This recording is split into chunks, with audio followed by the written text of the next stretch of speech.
Chapter 1 à proposition. Triple X. Jiraiya hopped from building to building with the unconscious Umbu on his shoulder. He rapped on the window of the Hokage Tower to take his fun way in. A few seconds later, he was greeted by the old kindly face of his old mentor. "What exactly would it take for you to come through the door like a normal person?" the old Hokage asked. "Normal? Where's the fun in that? Besides, when has anything about me ever been normal?" Jiraiya responded. "Well, you're never going to change and act like a respectable shinobi, so we may as well get on topic. How did your mission to the Sound Village go?" asked the wizened warrior, taking notice of the short Umbu across Jiraiya's shoulders, but decided to ignore him for now. Changing to a more serious tone, the white-haired pervert spoke. "I didn't find too much on Orotem's actual plan's actions, but I was able to find plenty on the base itself, such as the number of troops and its fortifications, but nothing extraordinary. However, I was unaware that you had sent an Umbu there. You know I work better alone, Sarutobi-sensei." Sarutobi wore a confused expression on his face. "An Umbu?" he inquired. "I never sent an Umbu to the Sound Village." Jiraiya flicked his thumb back towards the body across his shoulders. "Well, some way or another this guy was there. I found him near the border on my way back in a lousy condition. Although now that I think about it, his wounds seem to be all healed, and he just seems to have chakra exhaustion, so it might be a little while until he wakes up." Jiraiya placed him down on a couch in Sarutobi's study. Hiruzen removed his mask only to see a young boy with 3 whiskers on each cheek, bright blonde hair, and a scar above his left eye. "Naruto-kun!" the old man gasped in surprise. This caught Jiraiya by surprise as well. "Wait, did you say Naruto? As in Uzumaki Naruto, my godson?" questioned the green and red-clothed man. "The one and the same," said the Sandaime while inspecting the boy's mask, noticing a kanji for root in the top right corner. "Danzo," he growled out. Danzo must have somehow gotten his hand on Naruto-kun without me knowing. No wonder both Danzo and Naruto-kun have been so quiet lately. Danzo had always requested Naruto-kun be given to him for training. For all we know now, Naruto-kun here could be an emotionless drone right now. Sarutobi said, "I think I had better have a word with Danzo to see what all he has done and try to remedy the damage he has caused. It'll be pointless to question Naruto-kun. Danzo probably has his ways to keep his subordinates quiet about him and his actions," Hiruzen stated to his student. He snapped his fingers and an Umbu appeared. "Yes, Hokage-sama, what do you require?" the boar-masked Umbu asked. "Boar, go to Danzo's residence and tell him I request his presence in my office," ordered the Hokage. "Hi, Hokage-sama," answered the Umbu before he disappeared. "Now all we can do is wait and keep an eye on our little blonde friend here," said the old pipe smoker. 30 minutes later. There was a knock on the door. "Enter," spoke the old war veteran, glaring at Jiraiya, who seemed oblivious and wishing Jiraiya would take notes on this action revolving around the use of doors instead of taking notes on girls. Danzo walked in, flanked by the boar-masked Umbu Sarutobi had sent. "You called for me, Hiruzen?" spoke the old war hawk. "Yes, I did. You're dismissed for now, boar," answered Sarutobi, and the Umbu swiftly left the room. As soon as he was gone, Sarutobi quickly went to business. "Would you care to explain to me why Jiraiya here found Naruto-kun dressed as an Umbu, with a root symbol on his mask, covered in wounds near the border in the direction of the Sound Village?" questioned Hiruzen. If Danzo was surprised that Naruto had been found like that, he sure didn't show it. He merely answered truthfully to try and salvage as much as he could and clean up this mess. "I know you will simply just see through any lie, so I shall shoot straight. I've trained young Naruto here for about 7 years to the best of my ability. He is quickly becoming one of my best men, and I had sent him on an espionage mission to the Sound Village," spoke the bandage-covered man. "So is there any real reason why I shouldn't just kill you for turning Minato's child into an emotionless weapon?" said Hiruzen with barely repressed rage. "Well, let me stop you there. Against my best attempts to turn him into an emotionless weapon, as you called him, he has in fact resisted any and all attempts to turn him into one. The best I could do was have him be able to switch his emotions off at will and then be completely normal the next second, which is actually a better thing. He's even resisted my personal seal that I place on all of my men more times than I can count, so no need to worry about that or me controlling him or anything. But I was planning on giving you a proposition as soon as he returned. Seeing as he is here now, I might as well give it to you," spoke the root commander. Hiruzen raised an eyebrow. "A proposition, you say?" he asked, gaining interest. Danzo nodded and responded, "Yes, in order to show you that my methods of training are best, I wanted to place Naruto here in the academy. Its most promising student seems to be Fugaku's youngest son Sasuke. He will be Naruto's competition. Compare the two of them at the end of their time at the academy in 2 weeks from now and you shall see that my way is best. If Uchiha is better than him at the end, I will disband Root and place all members into appropriate ranks depending on their skills and age. If I am correct and Naruto is better, then you shall implement some of my training methods there. I'm not even going to ask for the emotional training. I know there's no hope of you agreeing to that, but we shall make sure to create real shinobi and kunoichi, not useless fangirls this village is so full of. What do you say, Sarutobi? Asked the Cyclops. After a few minutes of contemplation, Sarutobi spoke. Well, my old rival, you have yourself a deal. Now when Naruto-kun wakes up, we will see what he found out about my wayward student, and then you may tell him about what he must do. Glad you agree, Sarutobi. I'm confident you will be impressed with what he can do, said the old war hawk. 1 hour later. Naruto slowly opened his eyes and was welcomed to the sight of 3 old geezers staring down at him. It seems I'm back in Konoha and in Hokage Jiji's office, he thought to himself. Welcome back, Naruto-kun, Sarutobi said with a warm smile. Naruto groaned while he struggled to sit up. Good to be back, Hokage-sama, the blonde answered.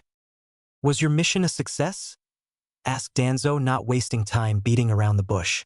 Looks like the old man already knows all about Danzo training me, so I don't have to play the fool around him anymore, but I better act respectful right now. Naruto thought to himself before answering back. Hi, Danzo-sama.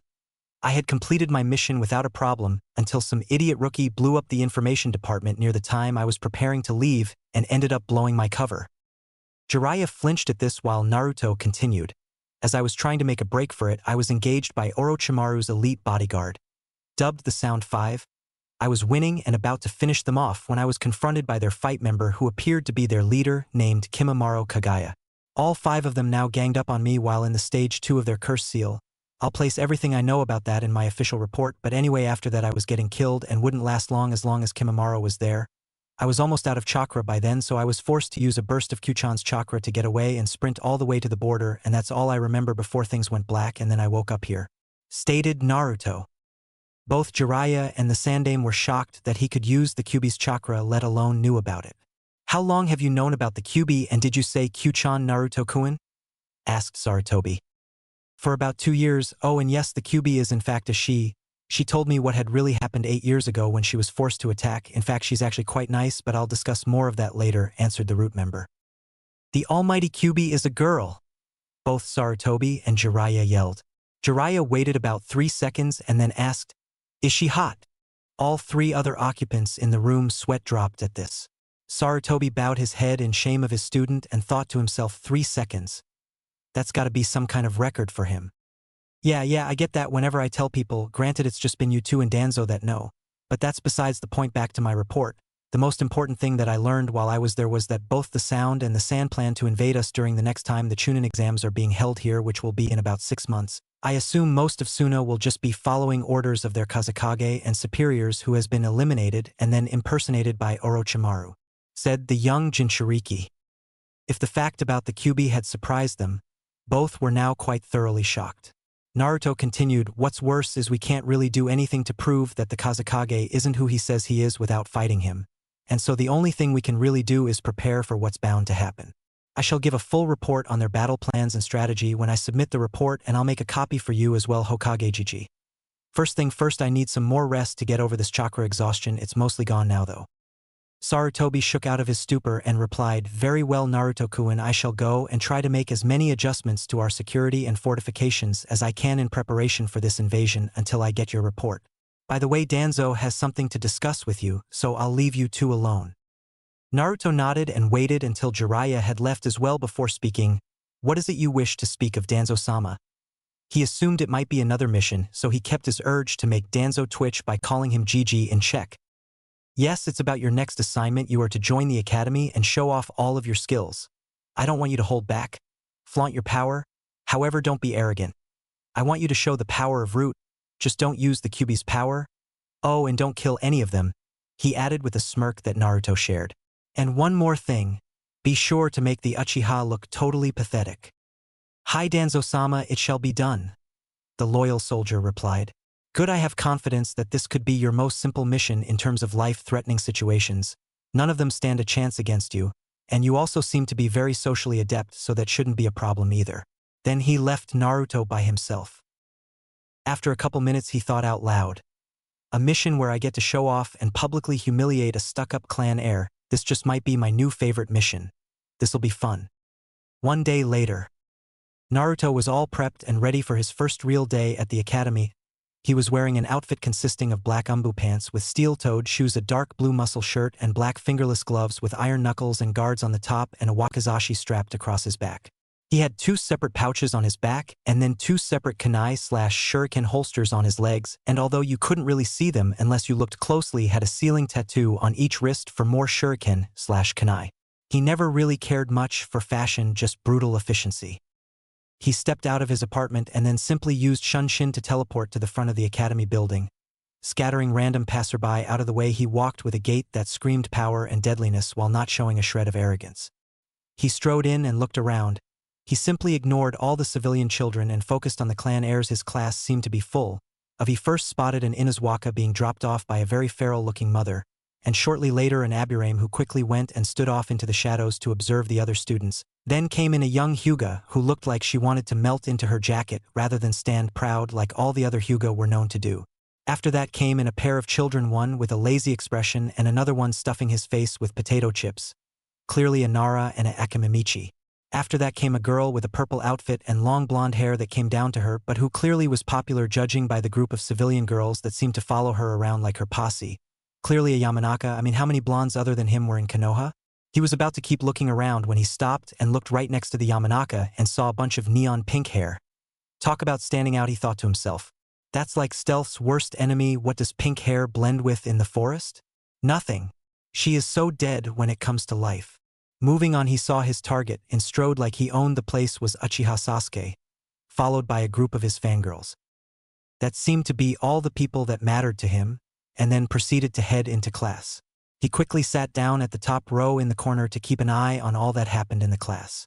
Soon enough, after everyone had sat down, in walked a man with a scar across his nose and in wearing the standard Chunin outfit. He organized his papers and silenced the class and then proceeded to call the roll. /n, we all know everyone is there and their names, so I'll just skip this part. Seeing that everyone was there, Iruka spoke.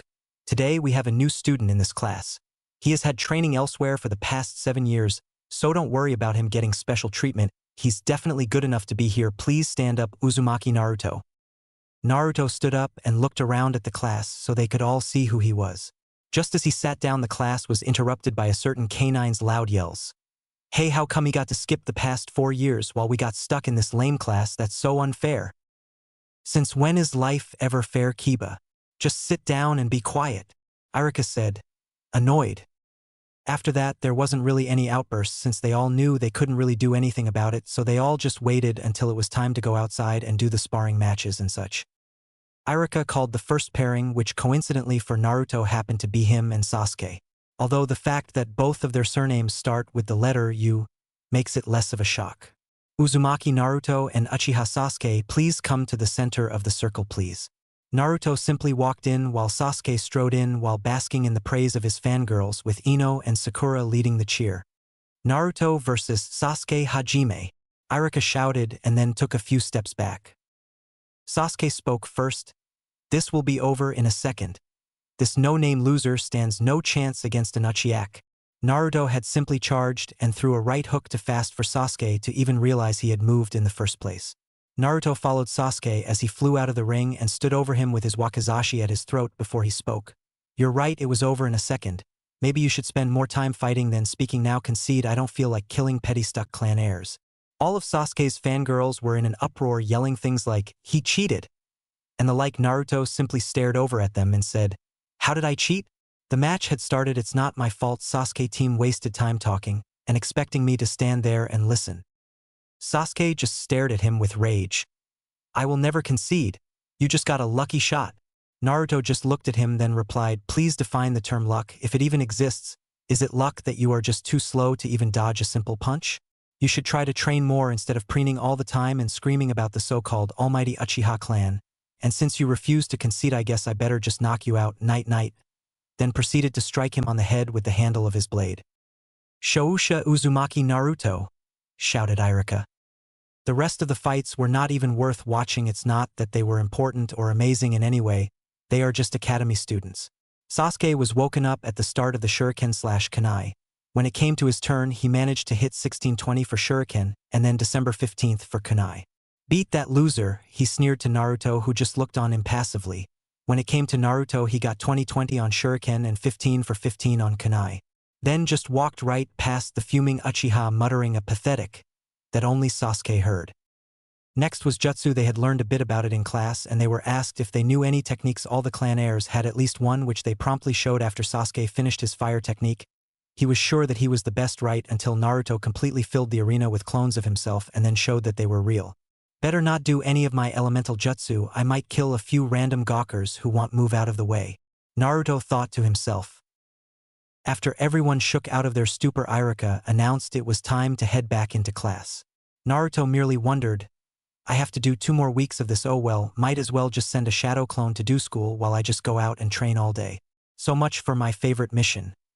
2 weeks later, day of graduation. The next 2 weeks went along pretty much the same way as that first day, with Sasuke being completely shown up in every way possible. Naruto apparently takes his orders very seriously. With his grades, he received top marks but was still the dope of the class in terms of overall scores for the entire 4 years, but they still made him Rookie of the Year, with Sasuke coming in second and then Sakura being the top female student. Sorry, absolutely no competition for top female student. I mean, there's only 3 female students that were even bothered to have names, and I can't really fit any OC, so sorry if this upsets you. This was one thing that he never got tired of laughing at. It's ridiculously easy to be the top kunoichi in his class. If any single one of them took a smidgen of effort into their training, they could be the best of the class. Sakura, along with all the other girls, practically failed in the physical portions of class. The only one who didn't was Hinata, but she was too timid and nice to actually win a spar. Sakura was only the top because she aced every single written test they were given and was good at the ever-useful kunoichi lesson, flower pressing. He wished that they had more girls like that bun-haired chick from the class ahead of them that graduated the year before. Naruto got up around 5 so he could have time to do a few laps around the village to warm up before he had to leave for the academy. Well, it's the last day, I might as well show up this time at Kyuchan? Thought Naruto in their telepathic link.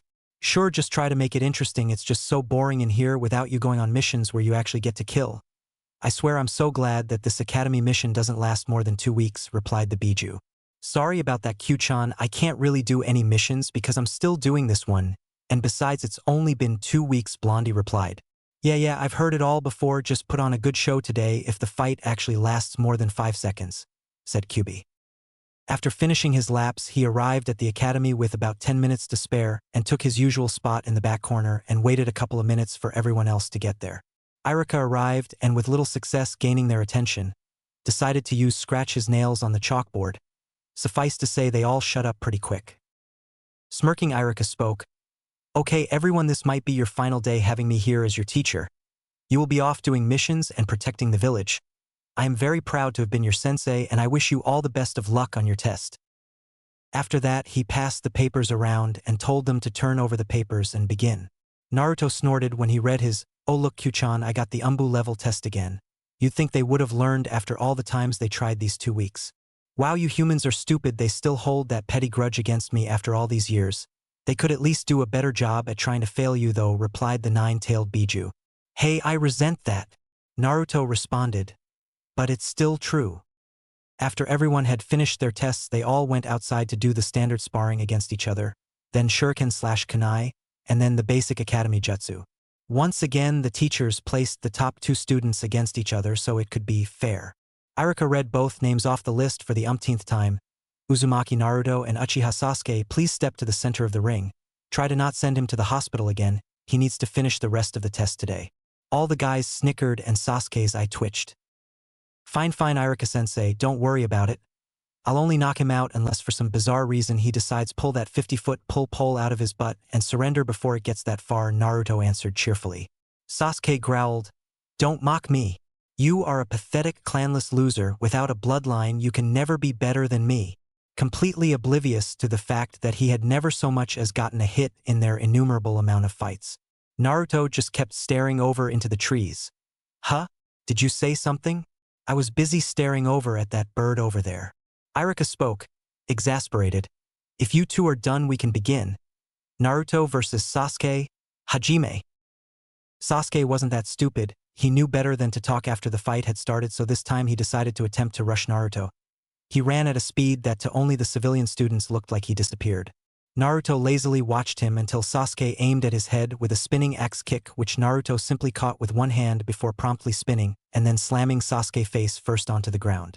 Naruto then picked him up and then tossed him headfirst into a tree. So much for giving a show he's already unconscious. I can't even show off. You'd think that he'd actually be able to take a hit after all this time. Shousa Uzumaki Naruto shouted Irika with an again, as an afterthought. The girls knew better to protest that Naruto cheated after being blasted with killing intent from said blonde. The rest of the fights went by pretty quickly. Unless it was a fight between two fangirls, then of course they spent 5 to 10 minutes each claiming their love for Sasuke and explaining in excruciating detail about how they were meant for each other, much to everyone's disdain. Finally, when it got to the accuracy test, it went the same as that first day, with Shino coming up with third. They then proceeded to go inside and go one by one into the private room to perform the 3 jutsu and get your headband. It seemed that just about everyone passed the test.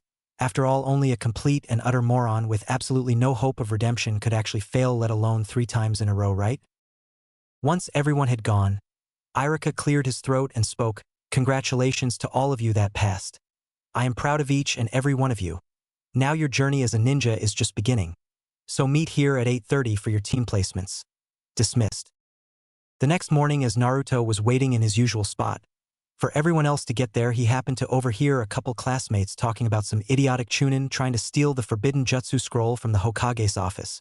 Did he really think he could snatch it from the Kami no Shinobi? Naruto was stopped from listening to more by a couple of screaming Banshur Sakura and Ino trying to race to sit next to their precious Sasuke-kun. "I totally got here first," screamed Pinky. "No way I was here first," screamed the Yamanaka clan heir. And Inoichi must be so proud. The idiotic banter continued until Irika came in and proceeded to once more scratch his nails all the way across the chalkboard. Now that we've all had our daily dose of stupid cough, now that we're all here, I will start calling of the teams, so pay attention. Team 1 to 6 pathetic civilian teams who weren't even bothered to be given names. Irika froze. Did I just say that out loud? Everyone nodded. MOK Team 7 is Uchiha Sasuke, Haruno Sakura, and Uzumaki Naruto. "Ah, take that, Ino pig, true love conquers all." Sakura cheered. "I'm doomed," thought both Naruto and Sasuke at the same time. "Ahem, let me continue. Anyway, your sensei will be Hatake Kakashi," Irika said before continuing. "Team 8 will be Aburame Shino, Hyuga Hinata, and Inazuka Kiba, and your sensei will be Yuhi Kurinai." Irika continued on. Team 9 is still in circulation. Team 10 is Nara Shikamaru, Akimichi Chuji, and Yamanaka Ino, and your sensei is Sarutobi Asuma. Now everyone may go to lunch, and your senseis will be here to pick you up afterwards. Dismissed. Naruto walked over to where Sasuke and Sakura were sitting. "Hey guys, now that we are a team and all, now how about we go out to eat together?" the blonde boy asked. "I'm gonna train, I don't have time for stupid stuff like that," the raven-haired boy replied. Sakura then answered as well. "Yeah, only losers would try and do something like that instead of training. Hey Sasuke, wanna go get something to eat with me, so we can work on our teamwork?" Everyone left in the room, sweat dropped. Then, Naruto said as he waited a few minutes before walking out. He walked past a crying Sakura who had apparently got shot down from Sasuke for the millionth time. She's so screwed when she goes on her first real mission, Naruto thought out loud. Surprisingly enough, Irika and some other teachers who were outside muttered their agreement. Once everyone had gotten back to class and then picked up by their senseis, well, all but one team, Asuma, Kurinai, and the other Jounin, sent pitying glances over to where Team 7 was sitting before continuing on with their teams.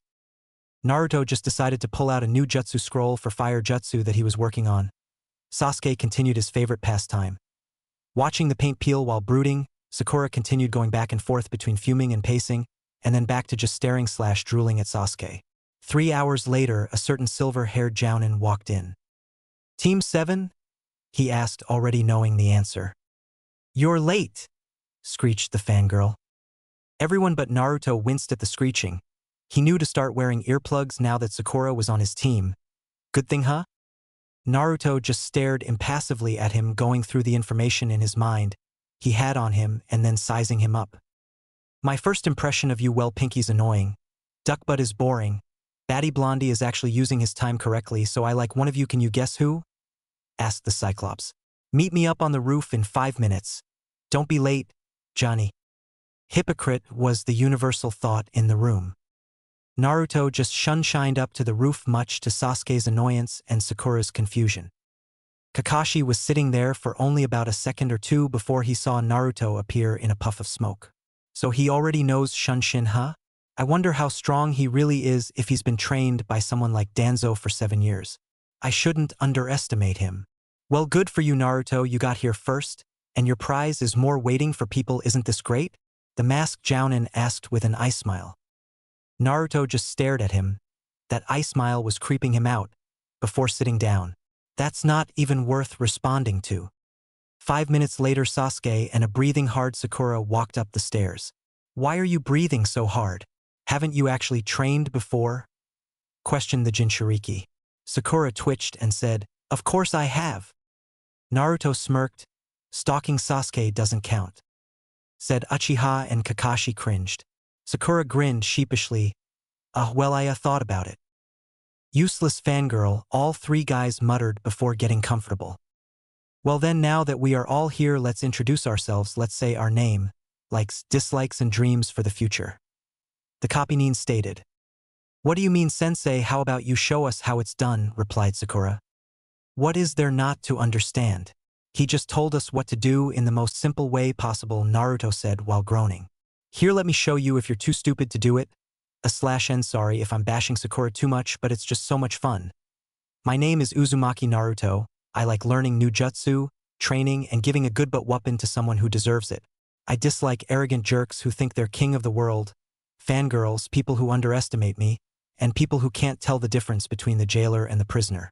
My dream for the future is to become a famous ninja rivaling the Hokages. Kakashi nodded, then pointed at Sasuke. Duck, but go ahead. Naruto smirked while Sasuke and Sakura twitched. My name's Uchiha Sasuke. I don't really like anything other than getting stronger.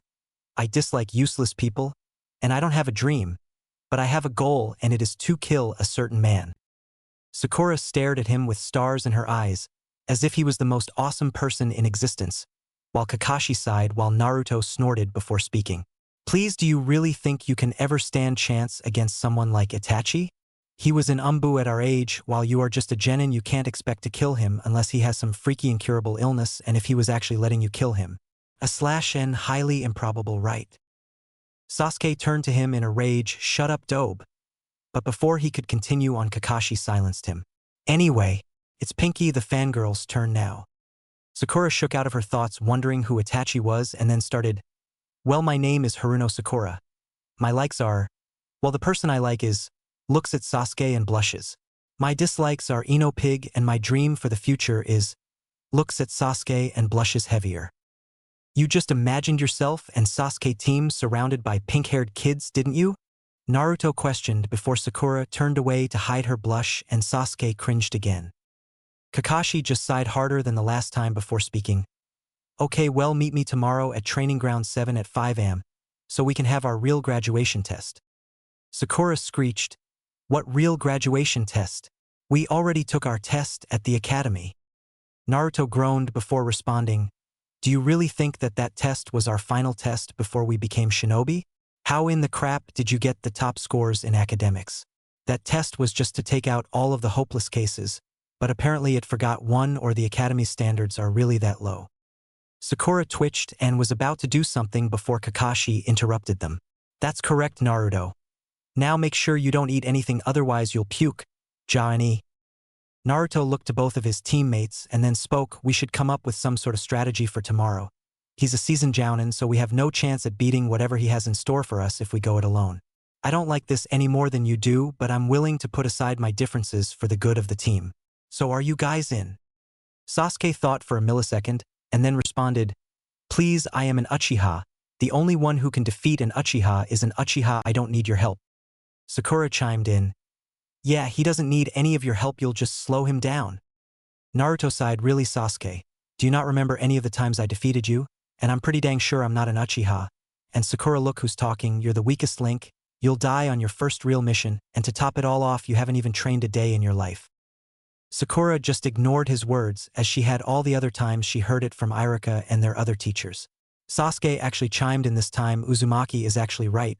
If you have the time to waste trying to make the neon kill me sign you call hair look pretty, you could actually spend it training.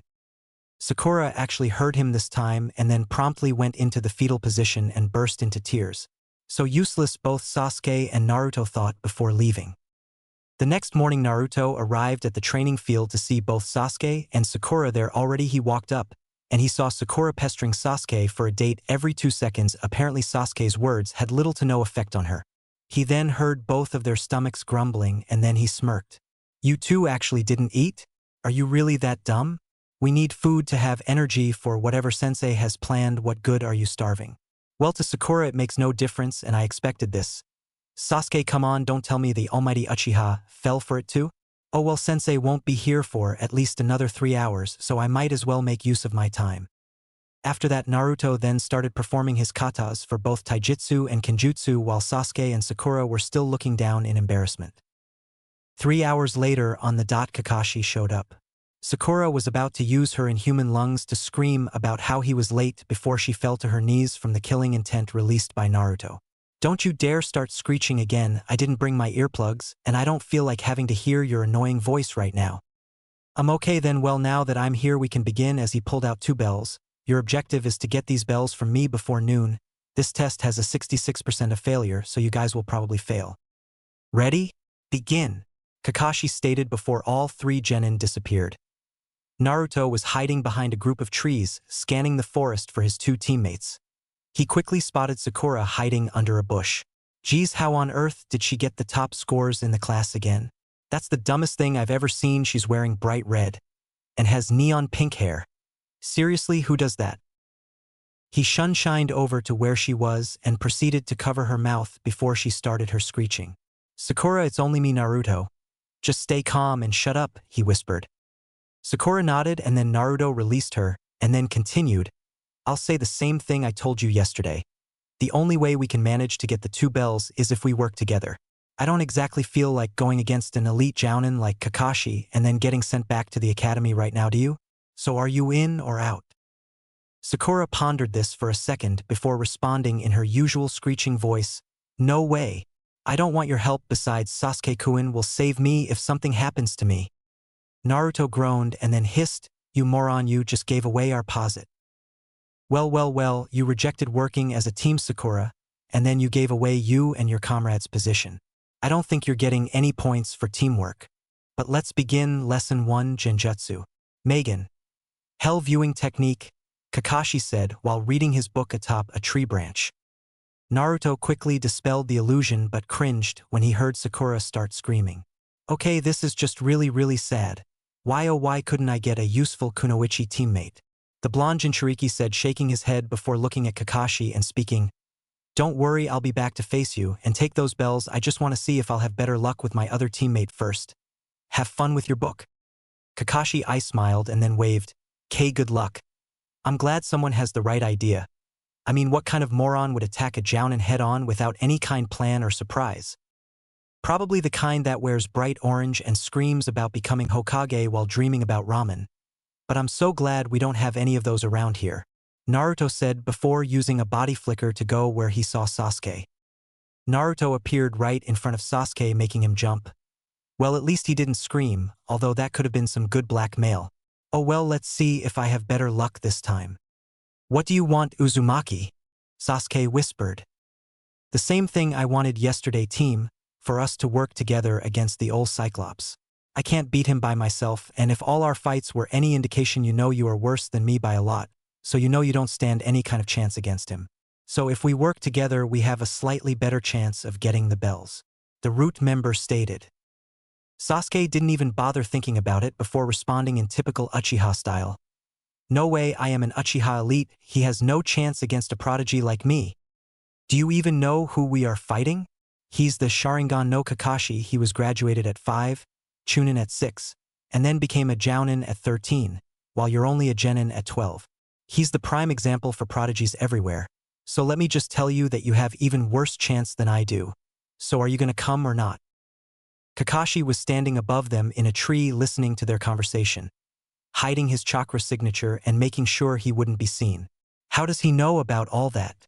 Sure, it'd be common knowledge for a genin if he actually tried to find this all out, but still. Sasuke had started paying attention when he heard Kakashi's nickname, but then shrugged it off before responding. I told you I don't need any of your help, Uzumaki, back off. Kakashi sighed before coming down from his place. Is Naruto the only one here that actually wants to work together? Sasuke quickly scattered to get away. He may be proud, but he's not that dumb to actually try and attack a jounin without any kind of plan or trap like that. Naruto just groaned before speaking. Yeah, apparently so. Oh well, might as well get started. He then dispersed, signifying he was a clone. Smart, he knew that I could find him easily, so he switched with a clone, so that he could hide, Kakashi thought to himself before jumping back to avoid a flurry of shuriken aimed at him. The second he hit the ground, however, he felt 2 pairs of arms on each of his legs holding him in place. He then saw 4 Narutos on both sides of him finish making hand seals, and then shouting, Ketan. Grand Fireball Jutsu / Futon. Great breakthrough. Seeing 2 powered-up fireballs coming from both sides, he quickly made a seal-less Kawarimi, and then had to duck under a Futon enhanced slash of Naruto's Wakizashi. He came back up with an uppercut aimed at Naruto's ribs, while Naruto used the force of his strike to make him continue on spinning out of the way. Naruto then sheathed his blade and then made 5 shadow clones and then called out his jutsu Futon. Wind drills. Kakashi watched as drills of wind appeared upon each Naruto's arms. He quickly made a seal-less shadow clone before jumping back to watch what the happenings. All of the Narutos rushed upon the clone from all sides, giving it a hard time trying to dodge. For dodging was the only thing it could really do. For if he tried to block one of those deadly punches, it'd be missing an arm and then disperse. After a minute of this, Naruto and company managed to disperse the clone. He then turned to Kakashi and had his clone scatter to be used for Kawarimi purposes just in case. Naruto proceeded to throw a pair of kunai at Kakashi, with one being right above the other. Kakashi lazily watched and noticed that they would end up going a little high and then dismissed them before looking at Naruto to taunt. Are you getting too tired to aim right, Naruto? He was surprised when Naruto just smirked and then twitched one of his fingers, indicating that one of them was attached with wire. The one below tilted up and struck the top kunai, making the top kunai go straight down, aimed at Kakashi's head, while the bottom one just started falling behind Kakashi's head. Kakashi still easily caught it, the one aimed at his face, before he could say anything. However, Naruto disappeared and a kunai appeared where Naruto had been standing. Oh crap! Kakashi thought before leaping forward out of the way. He didn't get away unscathed, however. Naruto slashed across his back and managed to get his arm, while the kunai Kakashi had caught transformed back into one of Naruto's clones, which then proceeded to slash at the wires of the bells. The original Naruto then proceeded to grab the bells and then Kawarimi with a clone. He really is his father's son to come up with a simplified version of the Hiraishin. Kakashi pondered. Well, I knew I couldn't defeat you in a straight fight, but snatch a couple of bells, no sweat, Naruto said, smirking. Both Sasuke and Sakura, who had woken up, watched in awe how Naruto easily managed to get the bells from Kakashi. Naruto tossed a bell back to Kakashi. I only need 1 bell, right? So I might as well give the others some kind of chance to pass, so I'll just be enjoying the show. Yane. Kakashi reattached the bell and then used a low-level medical ninjutsu to heal his arm. Well, he easily passes. He definitely figured out the teammate part down and then still managed to get a bell from me. But it won't matter if the others don't get it. Sasuke then appeared before Kakashi, confident that he could also get a bell from him. If that loser can get a bell, so can I. You shall know the might of the great Uchiha clan. What clan? Aren't you always preening about being the last loyal Uchiha? If they are so great, they should be alive and not be killed by one man. Naruto shouted from his spot up in the trees. Shut up, Uzumaki. Well, anyway, I'm not like those other 2. I'll easily defeat you and take the bells, Sasuke said while adding a couple more feet to that already 50-foot pole in his butt. Oh, I'm sorry, did you say something? This is my favorite part, said the Cyclops while turning a page in his book. Stop mocking me. You will fear the power of the Uchiha and bow before me, Sasuke screeched, much like a certain fangirl watching the happenings. You know, this is kinda why Naruto is my favorite right now. He's the only one on this team not causing some kind of damage to my ears, and plus he doesn't spend 10 minutes before a fight talking. Kakashi stated before trying to take out the ringing in his ears. Fine then, here I come. Sasuke charged, throwing a couple of kunai in hopes of distracting him before he reached Kakashi. Kakashi lazily moved out of the knot, wanting to take any chances after what happened with Naruto before calling out, Lesson 2 Taijutsu. Sasuke reached him and jumped into the air and coming down with a kick and his heel aimed at Kakashi's temple. Kakashi leaned bent over backwards with his hands supporting him and then promptly kicked Sasuke in the middle of his back, sending him flying up into the air. Kakashi disappeared and then reappeared right above Sasuke, aiming both feet at Sasuke's stomach. Sasuke had no chance of dodging and was slammed back into the ground while coughing up blood. Kakashi landed next to him, tossing 3 kunai in a triangle surrounding Sasuke, and then stated out one last time Lesson 3. Ninjutsu, then finished the hand signs and then called out the jutsu name. Raitun. Static barrier. Sakura and Naruto watched as Sasuke was then enclosed in 3 walls of lightning. Well, that was fail. Sasuke really should have accepted my help. Oh well, his loss. Naruto said, chuckling. They were then interrupted by the clock going off, signaling the end of the test. 5 minutes later. Why am I the one tied up to the post? Sakura screeched after Kakashi finished the last knot. Well, you did absolutely nothing other than look around for Sasuke, reject all of Naruto's offers for help, and then promptly fall victim to a simple E-rank genjutsu, Kakashi said while grinning, not that they could tell under his mask. Well, anyway, Naruto is the only one who passes, while you both will be sent to the academy. He was the only one to retrieve a bell, and also he was the only one to find out the real purpose of this test and actually attempt to work with you too. Can any of you guess the real meaning of this test? The Kapinin asked. Sakura and Sasuke just shook their heads, indicating they didn't know, before looking at Naruto in hopes he would tell them. Naruto just sighed. The whole point is teamwork. Why else would there only be 2 bells? To make us set aside our differences and work together to attempt to get the bells. Was that so hard? Sasuke and his loyal fangirl had the decency to look away before Kakashi spoke. That's correct, Naruto. Now I will give you both one more chance to get this last bell after lunch. Now don't give Sakura any. The Jounin then shunshined off a distance away to see what they would do. Sasuke looked around and then handed some food over to where Sakura was. But Sasuke-kun, if you give me that, sensei might fail you. I'll be fine, Sakura said with worry in her eyes. But apparently Sakura's stomach thought otherwise and started grumbling. Sasuke then spoke, eat it. You're completely useless if you don't have any strength. You need to eat. If you say so, Sasuke, Sakura said, smiling. He cares about me. Take that, Ino pig. She then took a bite but then choked when she saw Kakashi appear with an angry look on his face and lightning magically appearing out of nowhere and thunder rumbling menacingly. I told you not to give her any food. Why did you disobey me? Kakashi questioned. Because she's my teammate and she'd be of no use starving. I may dislike her, but I know I'm going to need her if I'm to try to get that bell again, Sasuke stated. Well then, you both pass, Kakashi said with an eye smile at the end and a thumbs up sign. Wait, what? We pass? How come? Sakura yelled. Because as I said earlier, the whole point of this test was teamwork. I needed to see if you were willing to break the rules in order to help your teammates. Remember this, those who break the rules are considered trash. But those who abandon their teammates are even worse than trash, the Sharingan-wielding Jounin said with a somber mood at the end. Well, anyway, from now on we shall be taking missions as Team 7. Report here tomorrow at 7 for our first team meeting and our first mission. Johnny Kakashi then shunshined away to go give his report. Naruto looked over to where his teammates were sitting. Well, now that we passed, how about we go out to celebrate my treat? TCH, no, this doesn't change a thing. I don't have time for this. I still need to get stronger, Sasuke said. Sakura then proceeded to ask for another date for the umpteenth time. Oh, I see you turned him down so you could have some alone time with me and go on a date. Sasuke didn't even bother looking at her and start walking away. Not on your life. Naruto just sighed/groaned for the millionth time today. You guys won't ever change, I see. Oh well, I tried. Then proceeded to shunshin away. XXX. Sarutobi took a puff of his pipe and then went on to the next team.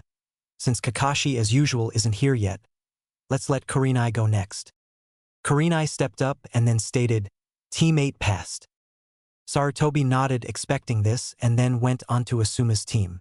Asuma stepped forward and stated, Team 10 passed, but we're gonna need a ton of motivation to make them a fighting force. Sarutobi nodded, and then watched as Kakashi came in with a puff of smoke. Ah, Kakashi right on time. Well, for you anyway, how did your team fare? The wizened Hokage asked. Everyone just started getting ready to leave, expecting to hear how his team failed again. Kakashi nodded and started, Team 7 passed.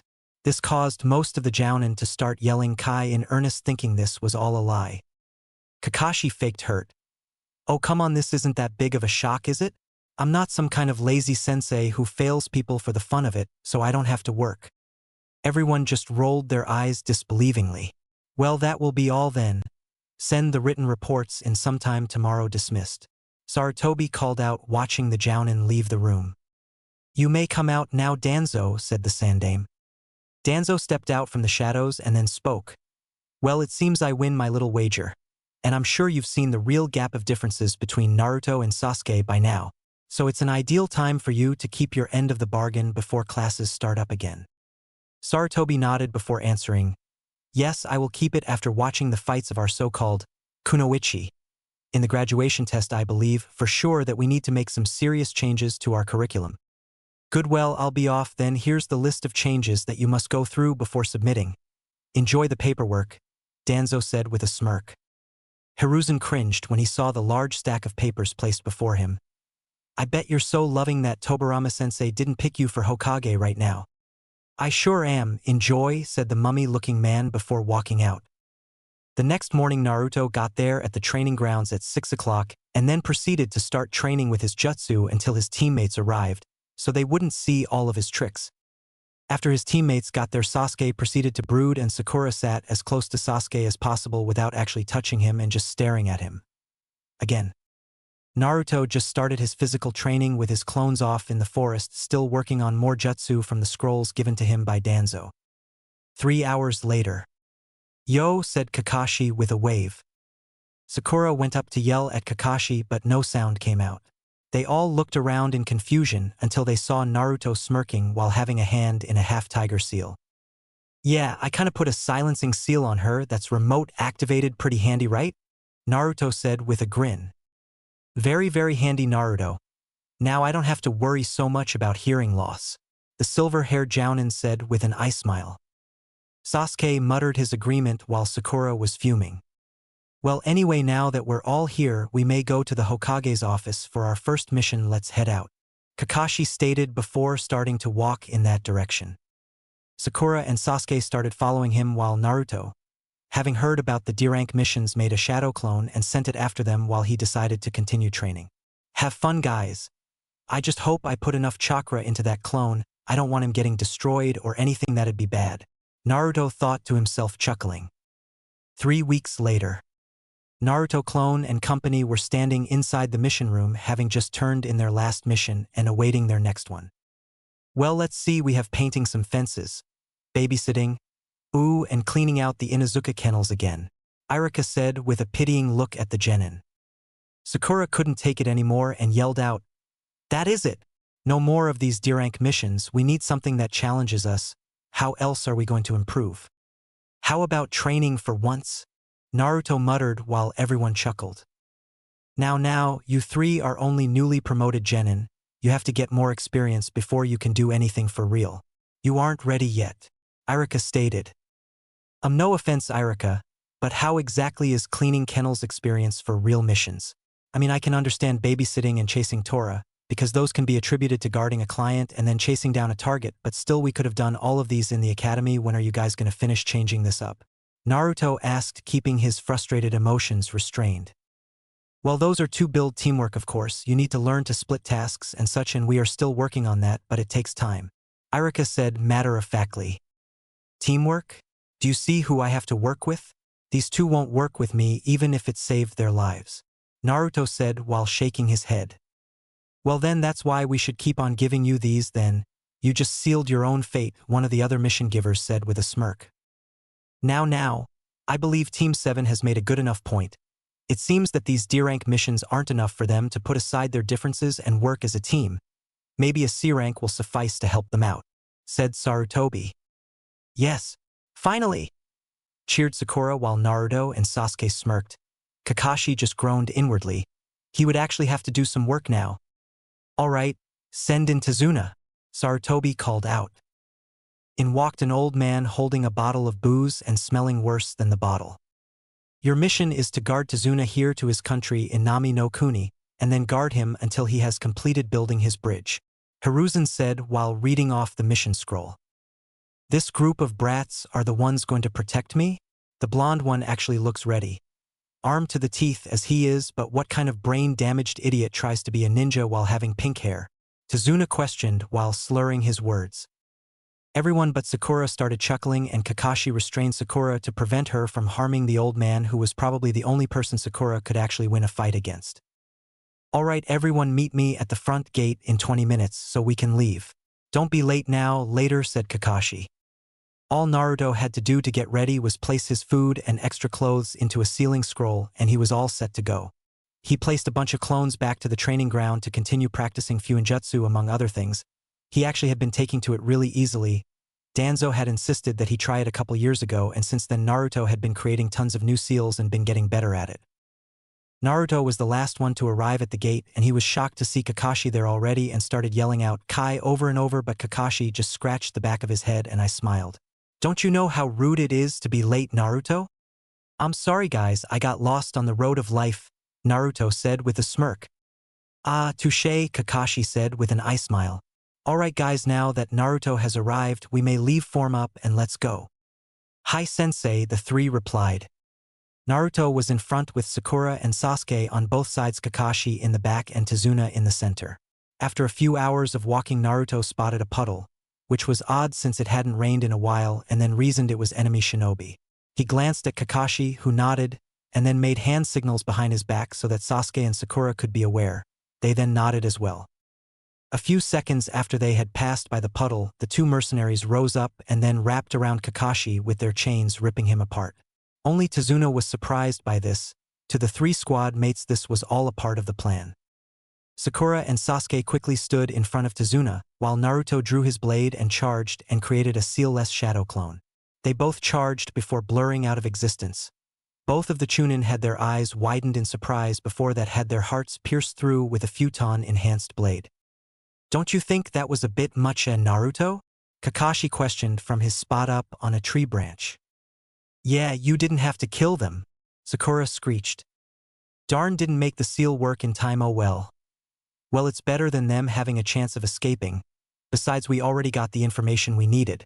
They were clearly after Tazuna, and we can simply get the reason why from him, Naruto stated while cleaning off his blade and then sheathing it. Naruto's right. So care to explain yourself, Tazuna? Kakashi questioned after Naruto used a quick fire jutsu to get rid of the bodies and then sealed away the heads to get the bounty. Tazuna then went into detail describing how Gato had enslaved his country and how he needed to build the bridge to save it and then didn't have enough money to afford a higher-ranked mission. Kakashi processed through the information and then looked at each of his students, to which they all nodded. Well, you're in luck, Tazuna. We'll help keep you safe until you successfully complete your bridge, I believe, with Naruto, and we can handle whatever Gato will throw at us, don't sweat it. Thank you all so much. Oh, and about the money for a higher-class mission. Once my country is back on its feet, we will send you the amount, said the old bridge builder while shaking Kakashi's hand vigorously. You're very welcome. Now let us continue on, but be on your guard, everyone. Next time we may be facing a jounin like myself. Not just Chunin, Kakashi said seriously. Roger that, sensei. Alright, let's move out, everyone, Naruto said with a mock salute, and then proceeded back to his position in front of Tazuna. This is as far as I can take you, Tazuna. Good luck, the rower said in a hushed voice. Thanks for taking me so far, you won't regret it. That bridge will be finished in no time at all, the old bridge builder said with a smile. Okay, everyone form up again. Be on high alert. It'll be hard to see anything in this mist, and this would be the perfect time for an ambush, Kakashi said while getting to his position. Hi sensei, said the trio while going to their spots. After about 10 minutes of walking, Naruto sensed something over to their left and quickly threw a kunai over into the bushes. When he went to examine his work, all he saw was an extremely frightened white bunny. "Naruto, you baka! You almost killed this poor innocent rabbit," Sakura screeched. "Two things, Sakura. One, shut up. Once again you have given away our position. Second, this isn't the right season for this rabbit's fur to be white, which means it's been raised indoors, for substitution purposes perhaps. You should really be more deductive. Use that brain of yours behind your huge forehead for once before you speak," Naruto said in a chiding tone. Sakura was about to lash out when he mentioned her big forehead when she was tackled down by Naruto, while hearing Kakashi yelling for them to get down, and then watching a humongous blade sail over their heads before lodging itself into a tree. A large man appeared on top of the blade with bandages on his face and a scratched Mist Hitai 8. Well, Zabuza Momochi, known as the Kirigakure no Kijin, A-ranked criminal, didn't expect to see someone like you here, stated Kakashi before pulling up his headband, revealing his Sharingan eye. "The great Sharingan no Kakashi knows my name. I'm honored, and I get to see the Sharingan for myself. Let me kill the old man and I'll leave you and your bunch of brats alone," said the sword-wielding ninja. "Naruto, give him our answer. Sasuke, Sakura, stay back to guard Tazuna," Kakashi said while preparing for the fight. Naruto just nodded before finishing his hand signs. "Raitun, John." A large amount of lightning was sent towards Zabuza, making him leap out of the way, but was surprised to see it following him. Naruto made 6 sealless shadow clones and sent them in pairs of 2 to surround Zabuza, who was still dodging the original's technique. 2 finished their seals and called out, "Futon," Great Whirlwind / Suetun, Water Tornado, then called out at the same time, Typhoon Water Vortex. 2 others waited a few seconds to make sure their technique wouldn't cancel out the other one, and then sent in their jutsu Futon, Daitapa / Keton, Gokakyu, bringing out a powered-up fireball. The last 2 finished the hand signs before calling out their technique, Raitun, Lightning Dragon / Suetun, Water Dragon Bullet, before a large dragon arose from the water before being combined with the lightning dragon that came from the air. Zabuza knew that unless he could create a collaboration jutsu in order to cancel out each of those other ones, there would be no real point of using ninjutsu. He tried using a kawarimi to switch himself only to say hi to the giant fireball scorching the place. He used one more kawarimi before he was struck from behind from the Raitun enhanced water dragon. He was then slammed into a tree by it and was still twitching from the jutsu after everything cleared. "Hey Zabuza, are you dead yet?" Naruto called out cheerfully. All he got was a growl / groan in unbearable agonizing pain from Zabuza. "Let me know when you are." "Oh, and you, Hunter Nin, come on out," Naruto shouted out, looking into a bunch of trees. A Hunter Nin cautiously came out before speaking. "I thank you for taking down Zabuza for me. I have been tracking him down for quite some time." "Well, go ahead and do your business. I don't care about his bounty. I guess you get the honor of finishing him off, although I did all the work," Naruto said. The Hunter Nin threw a senbon that pierced the back of Zabuza's neck before jumping down to take the body, hoisting one arm over his shoulder. "Well, aren't you going to cut off his head or actually kill him? I understand the senbon to the neck, so he won't move as you kill him, but aren't you supposed to cut off the head on the spot and then incinerate the body?" Naruto questioned while preparing himself for another fight and making hand signals to the others for them to be on guard. "I don't feel it necessary to show such things to mere genin. I'm doing it out of respect for your innocence," the Hunter Nin replied. "Please, these guys have seen me kill twice in a few seconds. We can take it? Or are you unwilling to kill him for some other purpose?" the blonde asked. The Hunter Nin judged his options of escape out of his situation before building up chakra for a shunshin, but stopped when he felt 2 pairs of hands grab his ankles and a blade across his throat, and watched Kakashi make a strange jutsu that sounded like birds chirping. "I asked you a question, Hunter Nin, if you even are one. Must we spill your blood?" Naruto questioned while the clone pressed his blade harder into the fake Hunter Nin's neck, and the clones grabbing his ankles channeled lightning chakra into their palms, much to Kakashi's interest, while Haku started having trouble concentrating while being shocked. He then decided to go with a long shot. It may end up with his throat slit, but it was worth a shot. He quickly expelled wind chakra from all around him, scattering the clone's lightning chakra and blowing the clone back, although his blade managed to still cut across his throat. Nothing dangerous, it would just leave a scar for a while. Just as Kakashi was about to reach him, having felt him building up his chakra for that wind move, the Hunter Nin had managed to jump back to have time to shunshin out of the way. Well, that was fail. We need to work on our capturing methods a little bit. Maybe some genjutsu would be nice or something. Oh well, let's keep moving. Zabuza won't be battle ready for about a week, and we need to get these two whipped into shape to help fight this time. The Jinchuriki said while sheathing his blade and dispelling the clones. Kakashi nodded while covering his Sharingan eye once more. Alright guys, let's move out. I want us at Tazuna's home before sunset. Roger that sensei, was the trio's reply once more. The next morning after they had arrived and met Tazuna's daughter, Tsunami, Kakashi had woken Sasuke and Sakura and headed out to where he guessed Naruto was already training, having gotten up already. As the three arrived, they saw Naruto facing off with a clone along the side of the tree at a perfect 90-degree angle. It was as if they were both on normal ground with the ease that they had when moving. Hey Naruto, thanks for the demonstration of what I'll be teaching these two. I see you already got it covered to a pretty amazing level, so I think I'll be teaching you something different, Kakashi said once Naruto finished. Sasuke just glared at Naruto for knowing things that he didn't, but then reasoned that since a clan-less loser like him knew it, that it was beneath him. If Uzumaki here knows it, I, an Uchiha, shouldn't waste my time with such a pathetic technique.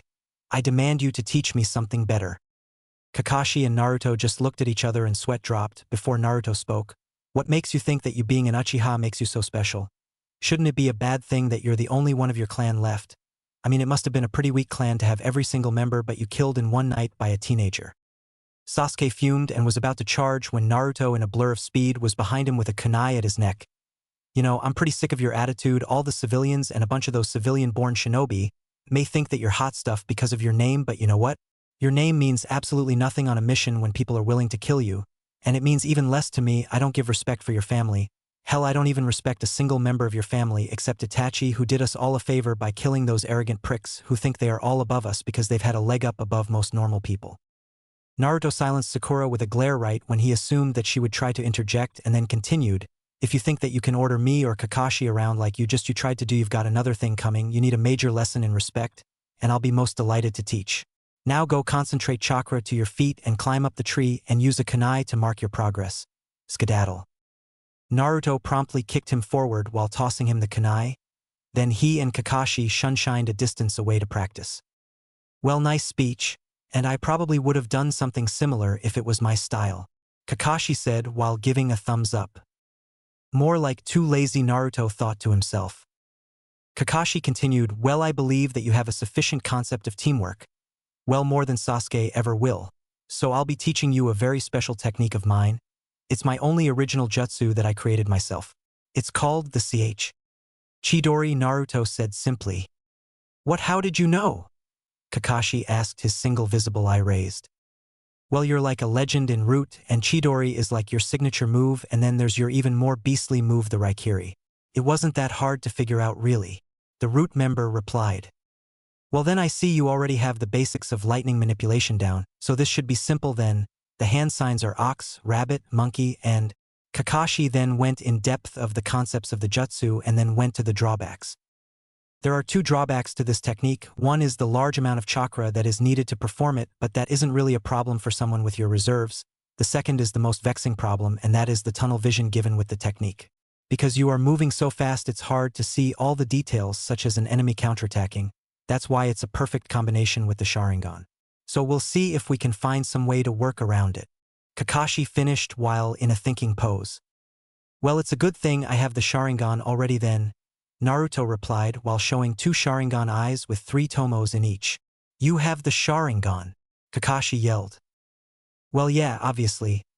I might as well tell you because I doubt I can get out of this without telling you all about it, Naruto said while motioning for Kakashi to sit down. Alright, no comments until after I'm finished. Itachi was ordered by the elders and the Sandaime to massacre the Uchiha clan to stop the coup d'etat that they were planning. After it happened, Danzo had us all collect the Sharingan eyes so that no one would come and rob them off of the corpses in the grave, and said that it'd be a waste just to destroy them all. Now that a lot of stuff about Root is out in the open, I'm sure it won't really matter if I tell you about this, especially since you're such a high-ranking person. Anyway, Danzo implanted Sharingan eyes into most of his highest-ranking Root members, myself included. The reason I can activate mine at will is because of Q-chan's doing, and another bonus is that there's no strain on my body. She takes care of that too. although it's only for me. All the other guys that don't have an ancient bijou stuck in their gut has the same problem you do. Naruto finished before trying to gauge his sensei's reaction. Well, that makes things easier. Let's get started, the copy Nin replied after a few seconds. Wait, you don't really seem that shocked about it all, the genin responded. Well, some of the higher-ranking Umbu such as myself knew about the coup d'etat.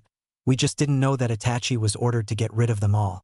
It's just that Itachi wasn't the person to murder his whole entire clan. He abhorred bloodshed, so it all makes sense now. Well, shall we continue with this technique? The Cyclops questioned. Not quite. Naruto made a hand sign that Kakashi recognized well before calling out his technique Taju Kage Bunshin no Jutsu. Kakashi widened his eye in shock seeing 2,000 clones standing. Now I'm ready.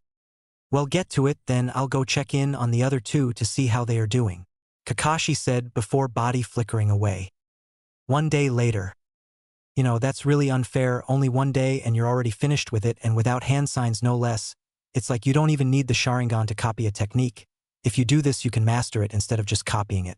I thought making you learn the Raikiri along with it would slow you down, but knew you just had to charge right through that too, Kakashi said with a mock pout.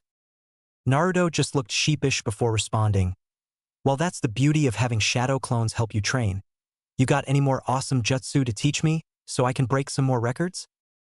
Kakashi, I smiled. I might have a couple here and there, but I have just the one for you. It's called the Rasengan. The Rasengan, as in the 4th Hokage's jutsu? What's next, the Hiraishin? Naruto questioned incredulously. How did you know? Nah, that's one of the few I'd like to learn how but can't, Kakashi responded before continuing. I got the supplies for it while you were out here training. I had a feeling you would be done by the time I got back. The first step is to pop a balloon with your chakra like this. Kakashi then demonstrated the actual Rasengan and then the exercise. Naruto then took the balloon, concentrated for a second before the balloon exploded, and Kakashi just watched in silence. What, no real reaction? Naruto asked, slightly disappointed. After all the things you did the past couple of days, I'm not sure I can be shocked about anything you do anymore. Oh well, the next step is to make this rubber ball explode. It's harder because it requires a lot of power, the White Fang's son said while tossing the rubber ball over to Naruto. 3, 2, 1. Kakashi thought to himself. Blam! Saw that coming. Just take this balloon for the last step and then try to blend the first 2 steps and contain it inside the balloon, Kakashi said, tossing over another balloon. Naruto took it, proceeded to concentrate with it, and then nothing happened. Is something supposed to happen? Nope, you got it, that's it. If something happened, then we would know something was wrong.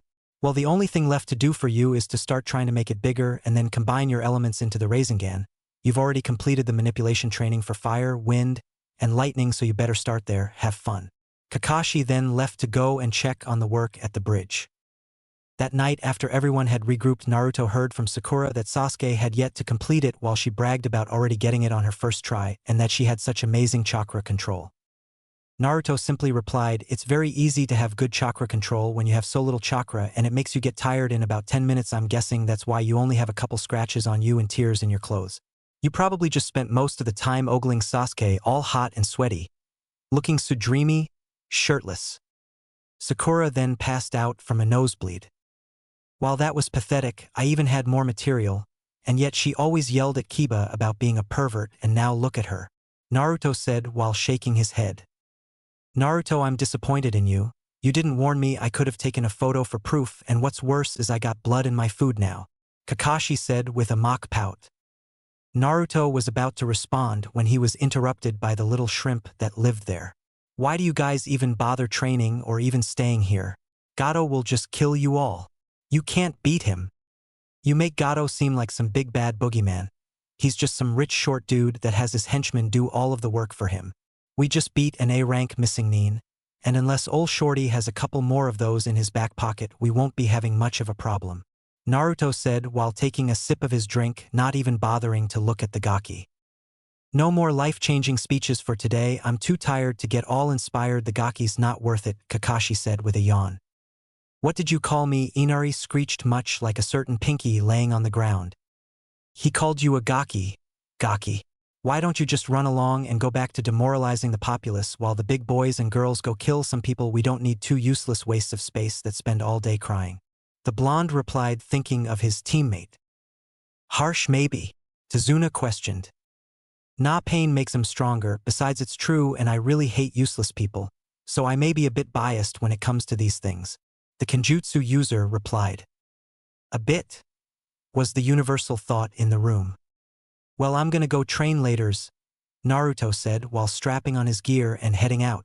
I'm not going to have Naruto meet Haku in the forest. I can't really imagine someone disciplined like him just passing out in the middle of the forest. 1 week later. Well, today's the day that Zabuza's supposed to attack, right? Tazuna questioned. Yep, that's why I asked you to tell your men to have the day off, and also to have Naruto have a clone guard the house. Kakashi replied, I's not leaving his book. Are you sure just one will be enough? Pinky asked. Just one of Naruto's clones is enough to beat both you and Sasuke. I'm sure just one will be enough for a couple of bandits that Gato hired. The former Umbu member said back. Shouldn't you be more supportive of your students? Tazuna asked. Nope, this might help motivate them to actually try, and by them I mean Sakura. Sasuke just needs to learn teamwork.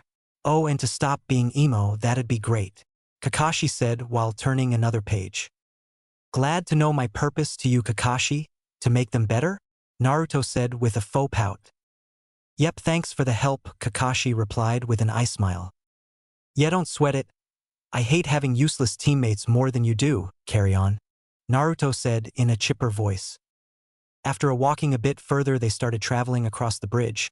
It was already extremely foggy. Naruto just called out futon. Great breakthrough to clear the air. Ah, that's much better, thank you, Naruto. It was getting so hard to read with that mist everywhere, Kakashi said with a sigh of relief. Oh, it's no problem at all, sensei. But anyway, let's get the fun started, Naruto replied while motioning for Sasuke and Sakura to get back to protect Tazuna. Again. So you think you can take Zabuza, Kakashi? He'd be a lot tougher opponent for me now because he will not be underestimating me as he did last time, Naruto questioned while loosening up some muscles. Sure, I'll take him. It might take some time. We know how big of a talker he is, Kakashi said while pulling up his headband. Hey, I resent that, called Zabuza from the other side. You see, Kakashi said, glancing at Naruto and pointing over at Zabuza. Their playful banter was interrupted by them being surrounded by 10 water clones, which were then quickly dispatched by Sasuke in a burst of speed.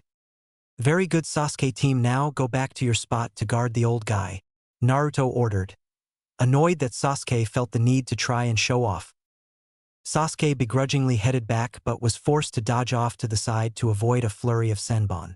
He then engaged in combat with the Hunter Nin from before.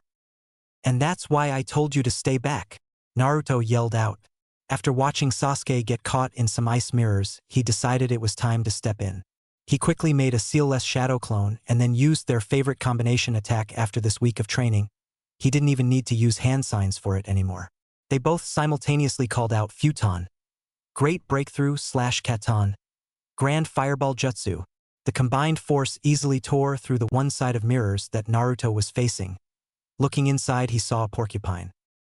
Oh, hey Sasuke, why did you let him stick those pointy objects into you? Are you into that? Because that would totally explain why you turned down every single chick that's ever asked you out, Naruto questioned, seemingly happy with himself at his great, to him, perverted joke. Would you shut up and help me, Uzumaki? Sasuke yelled out while trying to remove some of the senbon. Haku looked over at Naruto wearily. This is going to be tough. I know this boy can easily defeat me, especially as I am now, and if I try to reconstruct my mirrors, he can quickly destroy them. My chakra, or I won't last long like this. My best bet is to try and take out his comrade, and he might try to protect him, and there's my opening. Yeah, I know, real cliché. Haku prepared himself for another attack and launched several senbon over towards Sasuke, who was unprepared to move out of the way. They were on target until Naruto called out futon. Gale palm. The senbons then flew back into the opposite direction at over 3 times their original speed. Haku quickly moved back into another mirror that was still there before releasing his jutsu in order to conserve chakra. Haku was trying to formulate a plan to get around the blonde to his partner or just to strike the blonde himself. He quickly then had to jump forward to avoid a slice from one of the blonde's clones. The clone simply pointed his blade at Haku before calling out his technique futon. Wind beam. Instead of just enhancing the blade by about a foot, this one just shot out a beam of wind right towards him. Haku quickly made an ice wall to protect him but knew it would only hold for about 30 seconds because of his lack of chakra. He then heard a voice calling out another technique from behind the wall. Katan, laser beam, the original finished before combining it with the wind one. Oh, I am so dead, Haku thought to himself before he was caught in the blast. After the smoke cleared, a very bruised and battered Haku with his mask off and scorch marks all over him. Haku weakly tried to stand and complete his mission, but he was past his limit. All he could do was hoarsely speak. Please kill me. I am of no use to Zabuza-sama. As of now, I am a broken tool. I am not worth kept alive. Oh, don't you dare start going emo. That's what that porca team is for. Let me guess, you were an orphan. Zabuza took you in and gave you purpose and told you that you were nothing more than a weapon to him. Am I right? Asked Naruto with a somber look. Haku barely managed to nod. Well then, we're the same in that area. What needs to happen is for you to get your own purpose and dream and live it. Your world can't constantly revolve around someone else. Because people make mistakes, you sometimes just have to be that person's voice of reason to help them out. Not just their loyal puppy who does everything they say. We aren't fangirls. Wow, you're like both my teammates rolled into one now that I think about it. Emo yet a fangirl. I'm a guy, Haku responded with a sweat drop. Oh, then that makes it worse. Oh well, don't go anywhere now, I better go see how Kakashi's doing. Naruto started walking before he heard the sound of birds chirping and then silence. He called out, Hey Zabuza, are you dead yet?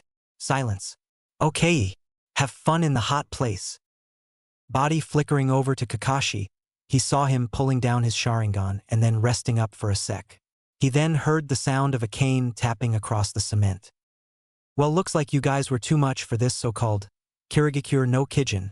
How about I double how much you guys were paid for this mission if you let me kill the old bridge builder? Gato offered. Or I could just kill you all and then rob all your money houses and then live the rest of my life as the wealthiest man in the world. But we know that's not gonna happen either. Well, the last part anyway, I still might take all your money though. Naruto replied with an eye smile reminiscent of Kakashi's. You insolent brat, do you really think you can beat all of my men? Gato sneered. Quality over quantity, retard, let's put them to the test. I've been wanting to test out some of my more wide-scale attacks for a while.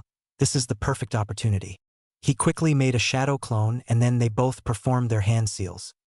Katan. Searing tsunami / futon. Wind wave. They both called out. Gato and his men all just saw one big huge wall of fire coming down on them with nowhere to run. All Inari and the villagers saw when they arrived was the small army of Gato's thugs be completely incinerated until there was nothing left. After taking out the leftover flames, Naruto with a low-ranked Suiton Jutsu, he turned around to face them all. A little late to the party, don't you think? It was awesome. We had a fog machine, laser beams, electricity flashes, fire, oh yeah, and a porcupine. Naruto added with a smile. Shut it, Uzumaki. Sasuke yelled over where Sakura was denedifying him. Suum, who has to clean all of this up and fix the damage? Kakashi asked nervously. Let's let Sakura do it, that way she can say she actually did something on the mission other than stand next to an old guy looking as threatening as a newborn kitten. Naruto suggested. Works for me, Kakashi said before calling out. Hey Sakura, you're on cleanup duty. And then make me a sandwich. Naruto chimed in while Kakashi stared. Too much? Naruto asked sheepishly. Kakashi continued staring. Make that 2 sandwiches, he called out again. That's my favorite student, Kakashi said while patting the top of Naruto's head. 1 week later. Tazuna had finally finished the bridge. It had gone a lot faster though, with all of Naruto's clones helping out. But now it was time for Wave's heroes to leave. You know, any of you are welcome here anytime, and hopefully next time it will be a pleasure visit and not you guys, and I emphasize guys, fighting for your lives.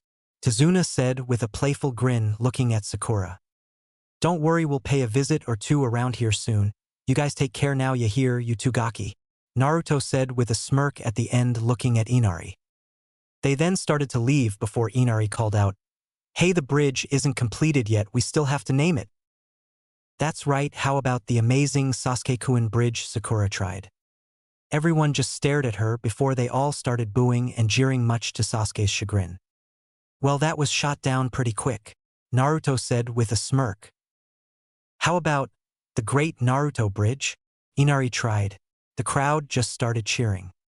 "Well, that works for me, just make sure to put that on a map or something too, having my own landmark.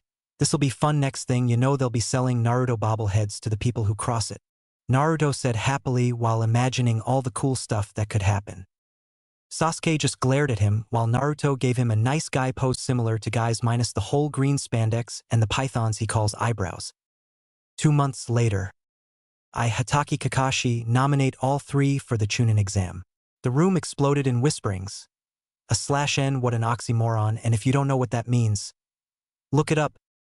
Irika then called out, "Now wait just a minute, I taught all of these students in the academy, and I know they aren't ready for this." "That's just it, Irika, in the academy you have no idea how far they have come these months since then. Or are just doubting my abilities as an instructor?" Kakashi asked, daring him to say so. "Well, I guess that takes care of that problem then," Sarutobi said after taking a drag from his pipe. XXX. The past 2 months had been living hell for Sakura, but it was worth it and everyone could see the results. Kakashi had forced her to start training with both Guy for taijutsu and Kurenai for genjutsu. She had been improving little by little. Kurenai had been trying to rid her of her fangirlish tendencies, but to no avail. Sakura also had been taking medical nin classes from the hospital so that she could be prepared for when either of her teammates got injured. Sasuke, however, had just stuck to his own training for all of the good it did him, practicing on more fire jutsu and shuriken techniques. Naruto had finished learning a lot more jutsu from the scrolls Danzo had given him and had finished the advanced book for Fuinjutsu. He also had completed the elemental manipulation training for water and earth. These were just some of the things he did in his free time. Whenever he could, he would help them prepare for Orochimaru's invasion. All of the Chunin and above, especially the Umbu, were training to their peak to be prepared. /n with the Umbu, it's just pathetic how easily they are killed. The Sandaime was building up his chakra levels and he had anti-barrier seals all over the place, hearing from Naruto that was what Orochimaru's guards specialized in. He also had Danzo's root operatives running around the place, making it as efficient as possible. To the outside world, it would look like a normal thing for the host village to be preparing for the Chunin exams to be taking place, but on the inside it was a whole lot more. That morning they were still waiting for Kakashi to arrive. And by waiting I mean Naruto and Sasuke training, while Sakura laying there on her back staring at Sasuke's, but much to Kakashi's chagrin when he arrived. "You should follow their example, Sakura," Kakashi said from right next to Sakura's face. She quickly tried to muffle her scream and pretended as if she was trying to do sit-ups. "You'll never change, will you, Sakura?" Kakashi said with disappointment. "Well, will you ever be on time to a team meeting?" she countered. "Ah, touché," Kakashi replied with an eye smile. "Well, I'm here to give you all the applications for the Chunin exams that start in 3 days. I'm sure you guys will do great. Just be a team, and you guys will be fine," the Kapinin said while handing them the application forms. He then continued on, "Be at the academy at 10 at room 301 to turn in your forms and then begin the first of 3 phases. Have fun, Jang." After Kakashi body flickered off, it being around noon now, after all that waiting they decided to head out for lunch. Naruto, having given up on trying to go eat with his team, went off to this awesome dango shop where he talked to some purple-haired hottie. /n guess who?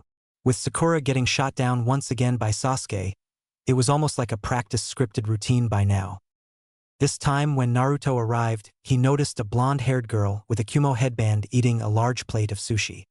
He was about to go and order when he saw one of the blonde-haired girl's apparent teammate, a boy about his age with black hair, start mouthing off to her, and was about to strike her when Naruto stepped in and caught it. "Care to explain why you were about to hit a girl, let alone your teammate? And then worst of all, try to strike such a beautiful face?" Naruto said while glaring at the boy. Yujito blushed while her teammate, Shin, scowled. "This is none of your business, Leaf Nin. This is between me and the weapon." "Weapon?" Naruto repeated. "Yes, weapon. Now mind your own business before I make you," Shin said while preparing to make a move. You are in no position to be making demands of me, now sleep, Naruto commanded while he spun around the boy and chopping him in the back of the neck, knocking him out and then laying him across several chairs. Care to tell me what this was all about, miss? Naruto asked. Yujito. Ni Yugito. And what's your name? Uzumaki Naruto, he said with a smile. Hey, looky there, you found my old friend the Nibby. Nibby? I guess she's another Jinchuriki. That explains why he called her a weapon. I also hold number 9 while you hold number 2. So I guess that answers my question as to why your teammate called you a weapon. It's a hard life, isn't it? Naruto asked with a somber look at the end. Yujito just looked shocked ever since he mentioned he held the 9 tails. This boy just a bit younger than her held the most powerful bijou in existence, and plus he seemed normal and nice. Cute too, Nibby added. Yeah, wait, what the crap? Well, it is true though. Yujito also gained a sad look before responding. Yes, it is. What's worse is everyone practically worships the ground our other Jinchuriki walks on, while I am the pariah of everyone else. They continued on talking about their lives for a good amount of time before they heard a young boy's yell that sounded distinctly like a certain scarf-wearing gaki. Excuse me for a minute, I need to go bail out some kid out of trouble, Naruto said before body flickering off, but was quickly followed by Yujito. He arrived on the scene to see some tranny in a catsuit holding up Konohamaru with his 2 friends and Sakura standing there asking him to release Konohamaru. I suggest you let him go now before you get hurt and make me spill your blood across the street, 2 Narutos said while each holding a blade to the other's throat, while before they could respond a third, in a burst of speed, snatched the kid away and placed him back by his friends while Yujito watched in interest. You little punk.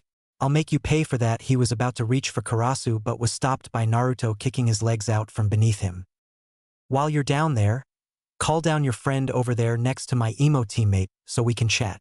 Everyone's eyes widened when they looked over and saw a shocked Sasuke looking over his back to where a boy with red hair and a kanji for love written on his forehead. The boy complied and used a sand shunshin to come down. He then proceeded to apologize for his idiot brother's actions. It's fine, it's clear that he has mental issues judging by the way he stole your sister's makeup and wears a catsuit, Naruto replied with a smirk. Kankuro was about to respond when he was stopped by a glare from Gaara. He gulped and kept quiet. Wow, it's like some kind of reunion, we now have the One-Tails with us as well, Kyubi stated while yawning. So you hold number 1, huh? Ain't this something? It's like a gathering. Yujito over there has number 2. While I myself have number 9-inch. Naruto added a smidgen of Kyubi's chakra while he said this to add effect. Gaara and his siblings flinched and took a step back, not used to that kind of power, especially considering they would normally be used to it having been around Gaara so much. So you're like me, huh? I look forward to proving my existence against you in the Chunin exams, Gaara said. Proving your existence? You're standing right there, aren't you? And you're definitely talking and breathing. I think you proved you were alive the second you were born, don't you think? Naruto questioned. Gaara just disregarded that. What is your name? I am Uzumaki Naruto, Naruto responded. Gaara nodded before saying his own, Sabaku no Gaara. I bet you are wondering about my name too, huh? Sasuke said as he butted in. I couldn't care less. Although I would also like your name, Kumanin, Gaara said while looking over in Yujito's direction. Ni Yujito, she replied simply. Gaara and company then walked off before Konohamaru and his friends took off as well. Sasuke was fuming about being ignored like he was nothing. Again. Well, that's that. Shall we continue where we left off? Come on, I'll treat you to some more sushi, Naruto asked while reaching out his arm so Yujito could interlock her arm with it. Are you asking me out on a date? She questioned cautiously, not used to having a guy ask her out without devious intentions. I sure am. So do you want to come? Naruto asked. I would like that, Naruto said the Nibby Jinchuriki while placing her arm around his. Naruto had arrived at the academy for the first phase of the exams at about 9:15 in order to scope out the competition. Not that he expected much from Genin. He only had to wait a couple minutes before Sasuke and then Sakura arrived. Alright guys, I'm expecting them to be attempting to get rid of as many teams as possible to only leave the best of the best. So if you say anything that looks like a way to get rid of some weaklings, don't go shouting about it, just keep going. It's less competition for us and we won't have to worry as much. Got it, Naruto said while looking at Sasuke since saying the word don't. Fine, was Sasuke's reply, having long learned over these months that if he disobeyed any of Naruto's orders, he would be in a world of inhuman pain. Then Naruto would unlock Sasuke's doors and let the fangirls in while Sasuke couldn't move to get away. Sakura just nodded and then double-checked her gear. After walking up the first set of stairs, they quickly noticed a bunch of genin all lounging around here, while 2 genin were blocking the doors to room 201, which was under genjutsu to look like 301. They just quickly snuck past everyone, while trying not to draw attention to themselves, which was really hard for someone with pink hair. They were passing through one of the academy's many training floors when they were greeted by a ninja in green spandex that Naruto and Sakura knew was from Team Guy. Uchiha Sasuke, I am Rock Lee. Having heard from Sakura during our training how you were a genius from the Uchiha clan, I wish to test my strength against yours to prove that hard work outweighs natural-born talent. You know who I am, and yet you still challenge me? You must be as dumb as you look, Sasuke said, confident of his superiority. /N, we all know how well that turns out given his spars with Naruto. Don't underestimate him, Sasuke-kun, he is very strong. I have trained with him many times these past 2 months, Sakura said with worry in her eyes. He is still no match for an Uchiha, Sasuke said while getting into his stance. Lee then got into his Goken stance. You may attack first, Sasuke. What happened hereafter was one of the most one-sided battles Sasuke ever fought aside his spars with Naruto. Right when Lee was about to finish him with the lotus, he was stopped by his sensei's summon and then was greeted by Guy himself. Hey super bushy brow sensei, Naruto called out after Guy finished his ridiculous pose. Yash Naruto-kun, it's good to see you again, my youthful comrade. I see that your teammate has suffered a major loss in his flames of youth. Shall I try to extinguish his bright flames once more? Guy yelled out in his usual loud voice. Sakura understood what he meant after spending so much time around him, while Sasuke blanched while Lee started talking in a similar fashion. I lost to such a loser. Oh, by the way, how did your last glorious battle with Kakashi go? Naruto called out after Guy and Lee once more finished their rant of helping them revive Sasuke's flames of youth. Yash, I lost to Kakashi in the most youthful strategic game of rock, paper, scissors. I then completed my punishment for my loss, but now I'm all ready for the next challenge, and I shall defeat Kakashi this time, Guy called out with flames in his eyes. Well, have fun with that. Well, we better keep going. Don't want to be late for the exams now. Oh, and I think Sasuke deserves a hug to help rejuvenate his extinguished flames of youth, Naruto replied with a smirk. Sasuke looked confused until he saw the gleam in both Guy and Lee's eyes before he was caught in the center of Guy's infamous Sunset Beach Genjutsu. Kakashi could hear Sasuke's screams from where he was standing while watching Naruto and Sakura walk up. That's just plain mean, Naruto. You could at least wait until the exams are over to plant such horror into a mere 12-year-old boy. Nah, he'll be fine, besides pain's good.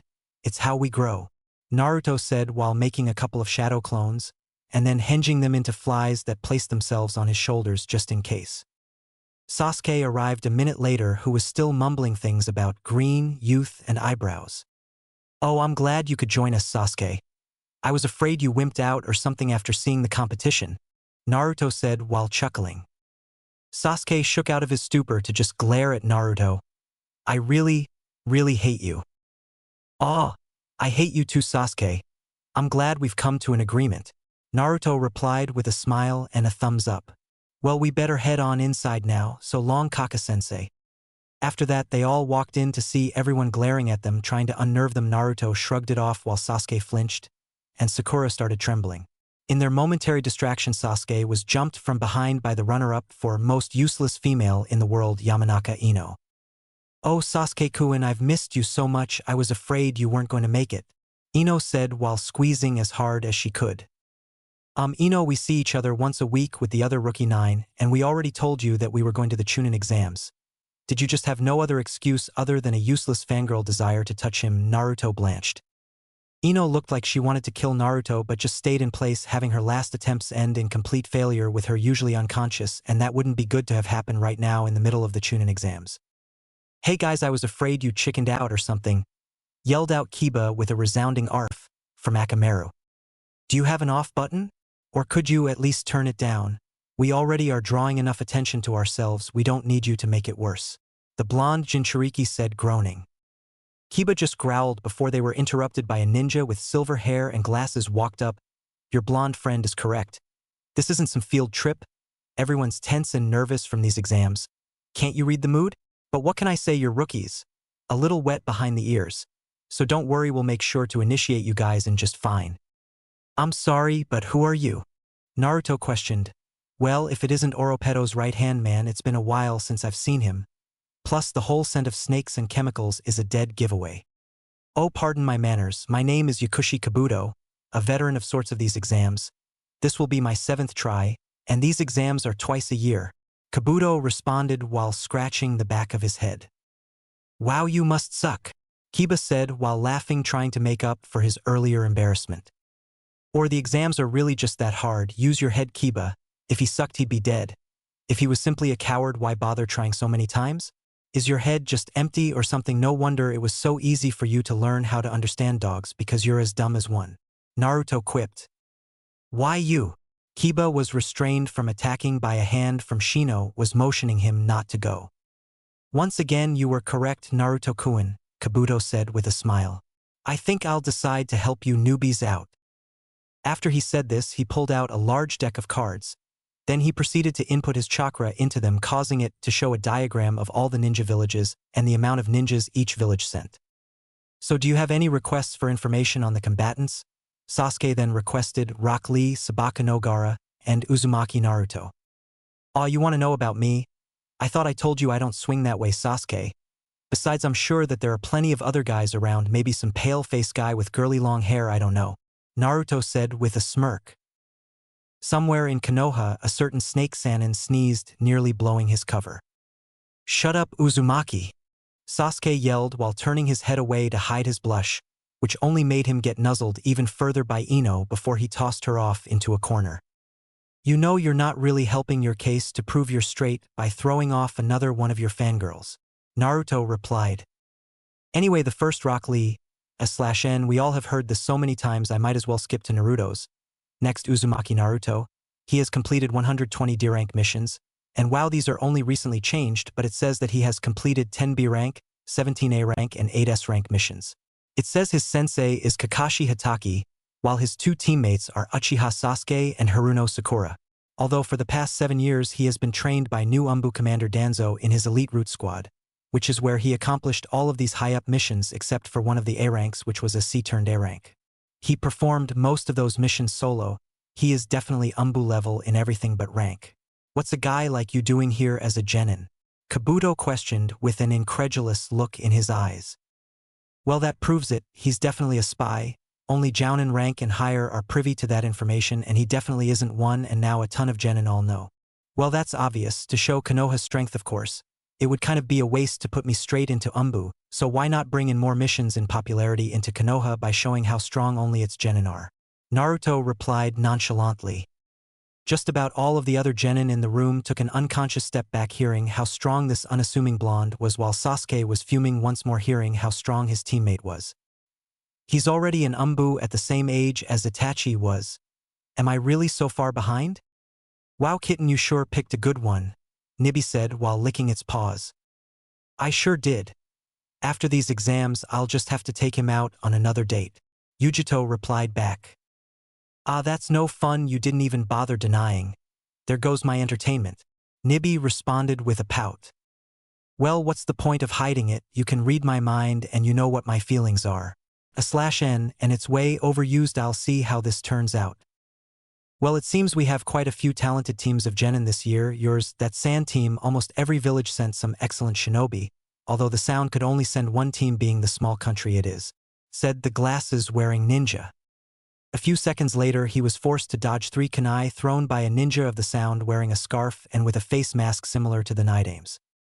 As the mummy-looking one was charging, it was greeted by an iron-knuckled fist courtesy of Naruto square in the face, while Zaku was kicked back into a couple of desks on Naruto's follow-up attack, while Naruto put a blade to their final teammate's neck before she could move to intercept him.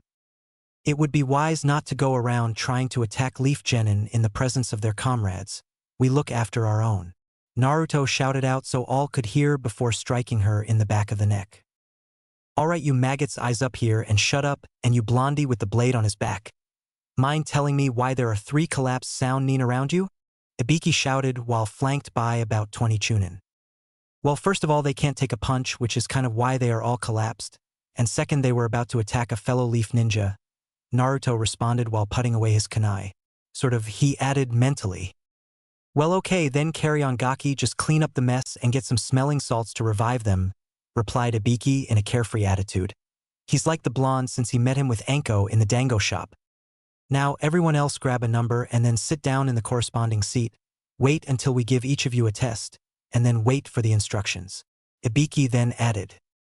After everyone had then taken their seats with Naruto sitting next to some other leaf genin and with Hinata on his right after that, they were then given the instructions by Ibiki then started. He sent a mental command to his clones in disguise to find the person who would undoubtedly have all of the answers on any written test, i.e. Sakura. What? Does she like live in the library reading about everything except how not to be a useless fangirl? He thought to himself. He quickly finished the test after getting all of the answers from Sakura after his clones dispersed. He turned over his page and looked around the room and watched the various people cheat and the stupid ones getting caught. It seems the chunin in the room are letting slide some of the less obvious methods, although I'm not quite sure why they are letting a completely unconscious Ino, who they all know as a Yamanaka, remain in the test. At least Shikamaru's Kage main making Choji copy. His movements are less obvious. He pondered. After the time was up, there was only 18 teams remaining. It seems Izumo and Kotetsu did their jobs well, keeping out a ton of the weaker teams. Now let's see if I can get a few more to break, thought the scarred ninja while smirking to himself. Alright maggots, put down your pencils, and I'll tell you the rules for the final question. More rules? Just give us the question already, yelled out Kiba. I would if you would simply shut up and let the intelligent people speak, Ibiki barked back. The 10th question is different from the others. It doesn't matter if you have a perfect score on the previous 9 questions, your score will go straight to 0, and then you and both of your teammates will fail. He gave a second to let the words sink in. Also, if you miss the question, you along with your teammates will be stuck a genin for life, never to return to the chunin exams ever again, even if they get it right. That's bull, man, there's tons of people who have taken this test before, barked out Kiba once again. Ibiki just grinned sadistically. Well, I guess you guys are just unlucky to have me as a proctor this year. But don't worry, there is a way out, he then said in a cheerful voice to try and give them hope. You can just choose not to take the question, although both you and your teammates will fail this portion, but you can simply try again next year. It's a whole lot better than never coming back. He then gave them a few minutes to see if any would chicken out. A couple teams did give up. Naruto noticed Hinata about to break home. You'd think being a Hyuga she would have a firm grasp on politics to know that the smaller countries such as Grass and Rain would never agree to such a thing, to have their potential chunin completely barred from the chunin exams when they need every spare ninja they can. Only those of the 5 great shinobi nations could actually agree to such a thing. He noticed that unless some idiot that was completely brain damaged from birth yelled out how he wouldn't give up, she'd cave in. He took a deep breath then. Sighed, not my problem. He thought to himself as he watched Hinata raise her hand and give up while Kiba was screaming bloody murder about being forced to leave as well. Well, that seems to be all of them that are still on the fence about this. Ibiki pondered while looking around. Well, I guess there's only one thing left to do, you all. Pass. Everyone but the 3 Jinchuriki in the room all shouted a resounding what. Ibiki then went on to explain in detail the purpose of this test, and then they all watched as a black bundle with a kunai tied to each end flew through the window that then spread apart to reveal a banner saying, Proctor of the second exam. Sexy and single Anko Mitarashi. Hey Anko-chan, Naruto called out. Well, you're still here, Naruto-kun. I'm glad to see you haven't failed yet. I'd hate to see my favorite Gaki fail the first exam after all the money I put on you to win the whole thing, the purple-haired woman called back. Wow, only 15 teams left, Ibiki? And here I thought you were losing your touch. Although there will be less than half once I'm through with them, Anko said cheerfully with a sadistic grin. Well, it's time for the second phase of these exams. Everyone follow me to training ground 44 in 10 minutes, and lateness is an automatic failure for both you and your team, said Anko before jumping out of the already broken window and heading that way. After everyone had left, he noticed a note for him on the back of Naruto's paper telling him about Kabuto and how he was a spy for Orochimaru. After everyone had arrived there, Anko started explaining the rules of the test and then randomly proceeded to throw a kunai at Naruto's cheek, which he caught with one finger through the ring. Must you constantly try to drink my blood, Anko-chan? You know you're never going to get it from me that way, Naruto asked in a chiding tone. I'll get a taste some other time then, said Anko in a pouting tone. After that, the papers were handed out, and then each team was given a scroll. Naruto's was given a heaven scroll, which he sealed away. After a few minutes, everyone had arrived at their gate. Anko then called out, 3-1. Kill everyone in sight. Go. /N I thought about ending this chapter right there, but I feel like giving today, so I'll continue on. After about 20 minutes of tree jumping, Naruto raised his hand to signify that there was an enemy nearby. He felt around for another chakra signature and then found one. It was one of the rain Nins who seemed to be separated from his team. Probably thinks we're so weak that he doesn't even need them, or simply can't sense chakra signatures and doesn't know who exactly is on the team. He quickly did a shunshin to appear right behind the rain Nin, and quickly stuck a sword through his heart. Don't want him coming back with both of his teammates to cause us trouble. He then searched his packs and then found an earth scroll. Well, we got what we came for. Let's head to the tower and smash that record, Naruto said as he sealed away the other scroll. After a few minutes of more tree hopping, Naruto felt the wind picking up and could feel the chakra running through it. Everyone, chakra to your feet now. They all ducked down while doing so to avoid the worst of it. After it was finished, they were greeted by a creepy-looking grass Nin. Kukuku, you're all still here. I guess I summoned my poor other pet for nothing. Oh well, maybe he will find some other genin to eat, she said. Now it's time for all of you to die, Orochimaru said while flaring about 10% of his killing intent. He didn't want to kill them just yet. There would be no point. He always did love to play with his food. Sasuke and Sakura completely froze, unable to move, only forced to stare ahead, while Naruto just shrugged off the killing intent. Is that all you got? Very good, Naruto-kun. It seems you just might be an even more interesting prospect than Sasuke is. It's not really surprising though that you're better than him. He hasn't even awakened his Sharingan yet, said Orochimaru while summoning a huge snake. So Orochimaru of the Sannin, I'd ask what you're doing in the Chunin exams fighting mere genin, but you just answered that for me, Naruto said while releasing his restriction seals that he almost never took off, knowing he would need them for this fight. He also released a seal that was a direct line to the Hokage's office, signifying that Orochimaru has made his first move. So all I have to do is stall him until the Umbu arrive. Luckily for me, he's a talker, so I'll just have to accommodate him, he thought to himself. Kukuku, you're very well informed to know it was me so soon, although the snake summon was a dead giveaway, and Naruto-kun, Orochimaru said while licking his lips. After that, he and his snake charged. The snake opened its mouth, baring its fangs, intending to eat Naruto whole. Naruto just smirked while he was eaten. Orochimaru, feeling a buildup of chakra, and heard a voice from inside, Bunshin Daibakuha. He quickly jumped onto a branch to avoid the explosion. I am glad that I didn't underestimate him. It would have been too easy if he had just let himself be eaten like that. As he landed, the branch he stepped on exploded because of a paper bomb planted on the other side just outside of his range of vision. He had to quickly jump away again so he wouldn't have to waste chakra shedding his skin after being burned. As he was in the air, he heard two voices above him and then two directly below him. Katan, Gokaku/Futon, Daitapa. And then he heard four more voices scream from around him, for Violet Flame's battle encampment. I'm glad I finally get a chance to use this on someone. Ever since I read a lot of the Sound 4's barrier techniques, I've been itching to try them out. Orochimaru found himself unable to form a Kawarimi, and there was no way to dodge this, and if he fell he would just burn when he reached the bottom of the barrier. Naruto watched as Orochimaru's body was completely burned to a crisp, and then the remains fell to the bottom of the barrier, which lit it on fire. He continued watching, never letting down his guard. A few seconds later, a telltale pop of a shadow clone made him quickly shunshin in the direction of the barrier. He then kawarimi'd with a shadow clone unknown to Orochimaru, and then the clone called out its jutsu Futon. Vacuum force. Orochimaru was pulled to the barrier from above him, being caught in the air so he was unable to stick to anything. Orochimaru was then sucked into the jutsu further, which then caused him to run straight into the barrier before dispersing, signifying another clone. Kukuku, very good Naruto-kun, you destroyed two of my clones, although the second was 10% of my skill, while the first was 50.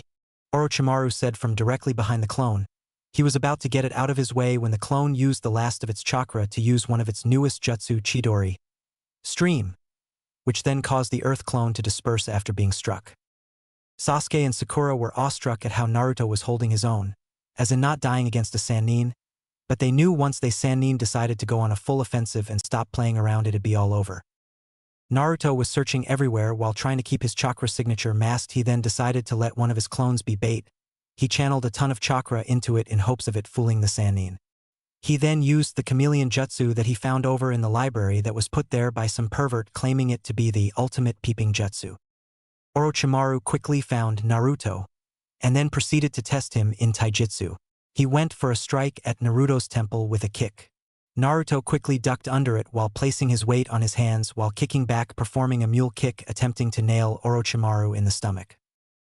It was to no avail as the Snake Sannin simply leaned backwards at an impossible angle while Naruto used the rest of the force behind his kick to push off and then form a right when his feet were going past his face. The original Naruto made a hand seal and the clone promptly exploded with a huge ball of fire. This boy never ceases to amaze me.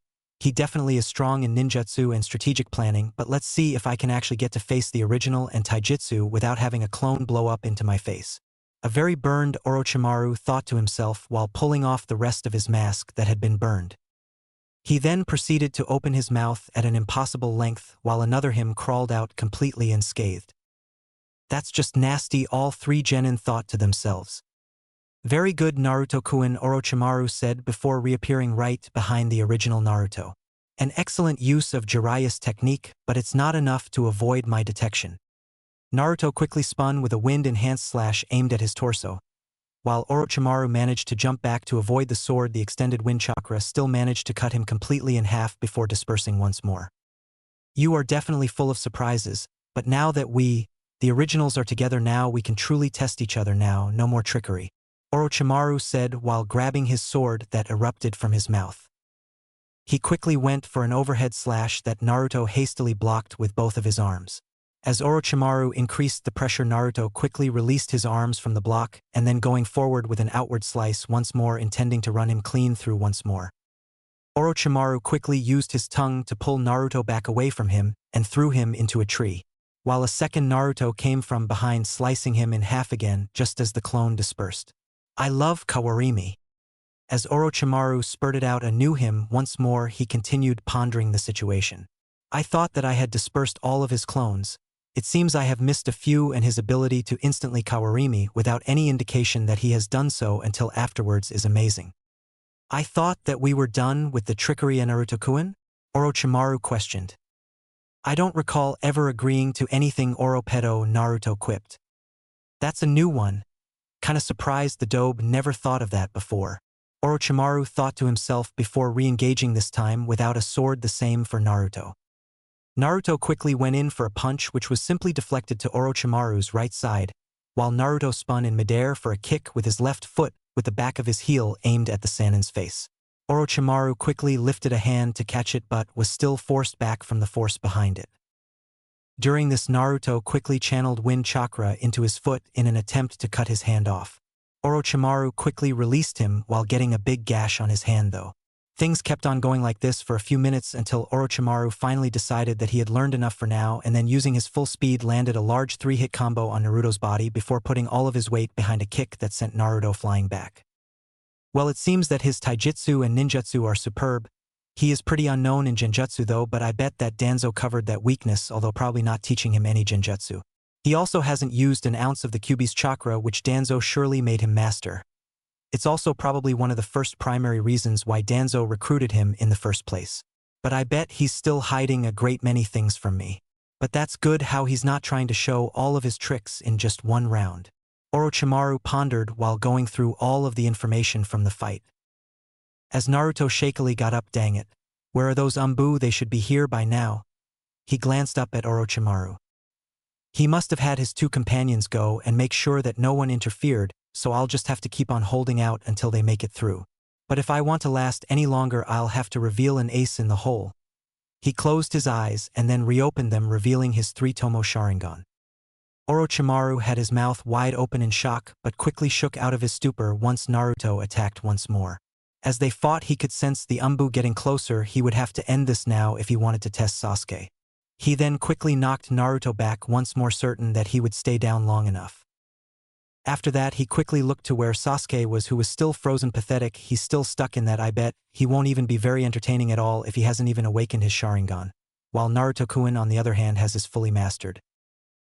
Once he looked back to where he kicked Naruto, he saw him gone but felt a large amount of demonic chakra coming from behind him. He quickly had to duck under a swipe under a red claw made of chakra. While he had evaded the first encounter, a second claw broke off from the original, getting him right in the face, while a third ripped it from his head entirely. As Orochimaru used his last reanimation, he decided he had definitely seen enough. It seems he can use that at will now, and by the look on his face, he is definitely still in control and he can probably even go farther. He quickly made a hand seal and then extended his neck at impossible speeds while extending fangs that then bit him right on the collarbone. This was the scene that Anko and the Umbu arrived upon, and she watched as a cursed seal of heaven appeared on Naruto's neck as he collapsed. Naruto-kun. She cried out, catching him as he fell. "You shall pay for this!"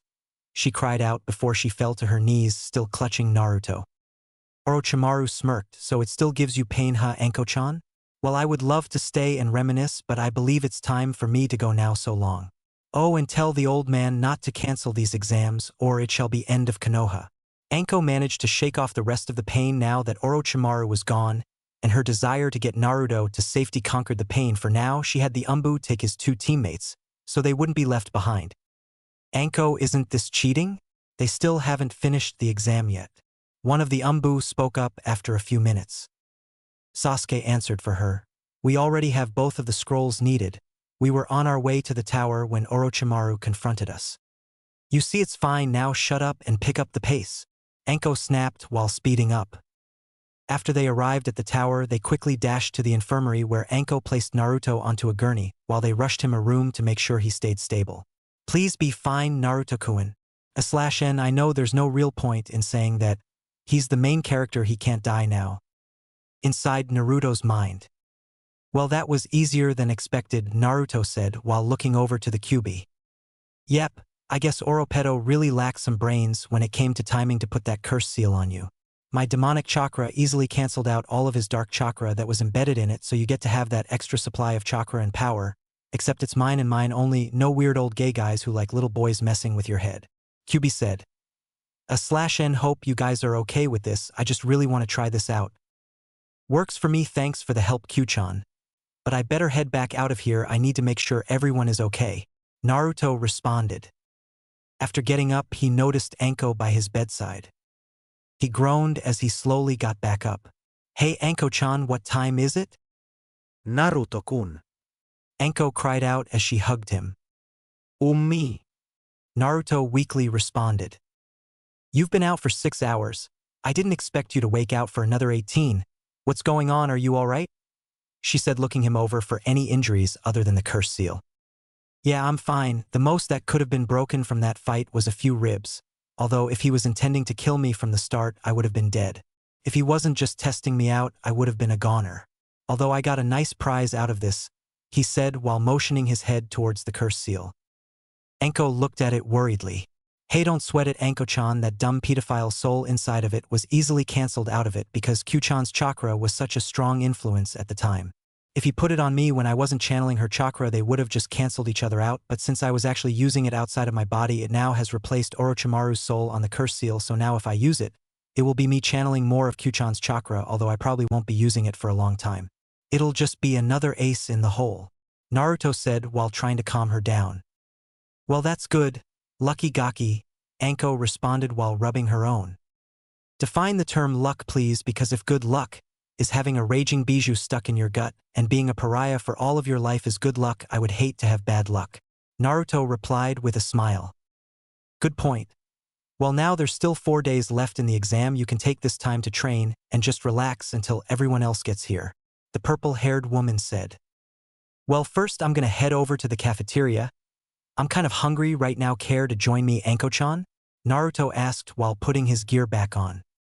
"Sorry, Naruto-kun, I've got to go report to the Hokage and tell him that you're up and then the new development of your curse seal," she said back. "Well, okay, I'll catch you later," Naruto said with a wave as she walked out the door. After Naruto arrived in the cafeteria, he saw Yujito's team already there. He decided to head over there and eat. "Hey, Yujito-chan, mind if I sit here?" "Not at all, have a seat, Naruto-kun," Yujito responded with a smile. "I mind," her teammate Shin responded. "Well, too bad it's not like I asked you," Naruto said with a glare, just daring him to try and say no again. "So what time did you guys get here?" he asked while taking a bite. "Just a couple hours ago." "And you?" Yujito answered. "About 6 to 7 hours ago, no biggie," he responded nonchalantly. "Any other teams here?" "Just the Suna team that has the Achibi on it and the tranny," she responded while smirking on the last part. They continued having a conversation, with her teammates chiming in shortly after and eventually warming up to Naruto a little bit. After they had all said their goodbyes after they were done, Naruto decided to look for his team. He found Sasuke in one of the training grounds with Sakura in her usual position. "Is it really so hard for you to train without us forcing you with blackmail to do so?" Naruto asked from right next to her face. Sakura yelped, clearly not expecting someone to be there, and quickly wiped away the drool coming out of her mouth. "Don't sneak up on me, Naruto. I wouldn't get the jump on you so easily if you would actually try to pay attention to what's around you or train your senses good enough." But knew while a prime example of someone using their spare time wisely is standing right in front of you, all you do is stare and drool while being a disgrace to our team. I would have thought that our escapade in the woods with Orochimaru would have showed you how much farther you need to improve. Although even Sasuke wasn't worth his time. Naruto shouted the last part so Sasuke could hear. "Why is it that all of the good things happen to you? I need more power and you get all of the good training." Sasuke fumed, having no idea what he just stepped into. Naruto rushed Sasuke, grabbing him by the throat. "Do you even know me, Sasuke? If you would look around and stop acting like a bunch of emo revenge-driven Inaris, you would see that you aren't the only person who's been given a short stick in life. Sure, your brother killed your whole family, but you've had an entire stinking village to comfort you. You can hardly meet a single person in the street who wouldn't be willing to help you. But all you do is disregard every person and only focus on revenge. You may think you're so lonely, but that's only because you reject every single person that tries to be your friend. You were a genius who was born with natural talent, but you complain that hard workers like me are surpassing you. But that's easy to figure out why people like Lee and I are stronger than you. Hard work trumps a genius anytime, while the strongest are a hardworking genius." Naruto paused a second to let it all sink in before continuing. "You say that all of the good things happen to me? But once again I ask, do you even know me? Or are you so stuck in your own little pity party that you don't even notice how people react to us in the streets? When people see you, they practically bow in the street while they spit on the ground I walk on. You're Konoha's prince while I am its pariah. So why don't you shut up about having such a difficult life? Almost everyone around us has lost someone close to them, but you know what? You're not special at all, you're just a baby from a stuck-up clan crying for mommy and daddy. You've had so many opportunities to have what I always wanted. A family. But you just reject it like it's beneath you, while the people like me who want it more than life itself are constantly denied it." Naruto threw Sasuke across the room and then left. /N I hope all of that came out okay, and for the record, that's not just a spontaneous outburst that's been bubbling up for as long as Naruto has known Sasuke. For days later, all of the remaining teams were now gathered in front of the Hokage, who was flanked by all of the Jounin senseis. He looked over at all of the remaining teams. There was Team 10, Shikamaru and Chuji probably did all of the work, and that was most likely just going out to search for an already defeated team. There was Guy's team, Kabuto's squad, Gaara and his team, the Sound team, Yujito's squad. Everyone else had been eliminated. /N the same exact amount of people left as in canon. Yujito's squad replaced Team 8. The Hokage then did his large speech about the Chunin exams being a deterrent for war and such. After that, Hayate Gecko, their newest proctor, explained the rules and then questioned if any of them wished to leave. Kabuto then decided to get out of there, not willing to blow his cover, not knowing he just did. He was quickly apprehended by all of the Konoha senseis that were already there, and then a squad of Umbu. He was then sent to Inoichi to try to uncover any new secrets. Hayate coughed before calling off the first fight. "Hyuga Niji versus Uchiha Sasuke," the proctor called out. A lot of the people in that room smirked with similar thoughts going through their minds. It seems that the Hyuga and Uchiha clans' rivalry has continued on once more. This ought to be interesting. After they both arrived, Niji spoke first.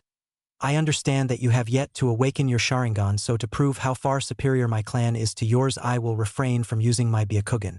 Although I may activate it just in case if it proves I will need it. Don't bother, it doesn't matter if you have it activated or not, the outcome will be the same. Sasuke said confidently, proving the Uchiha's arrogance far succeeded those of the Hyuga. You're right, I will win either way. Niji smirked.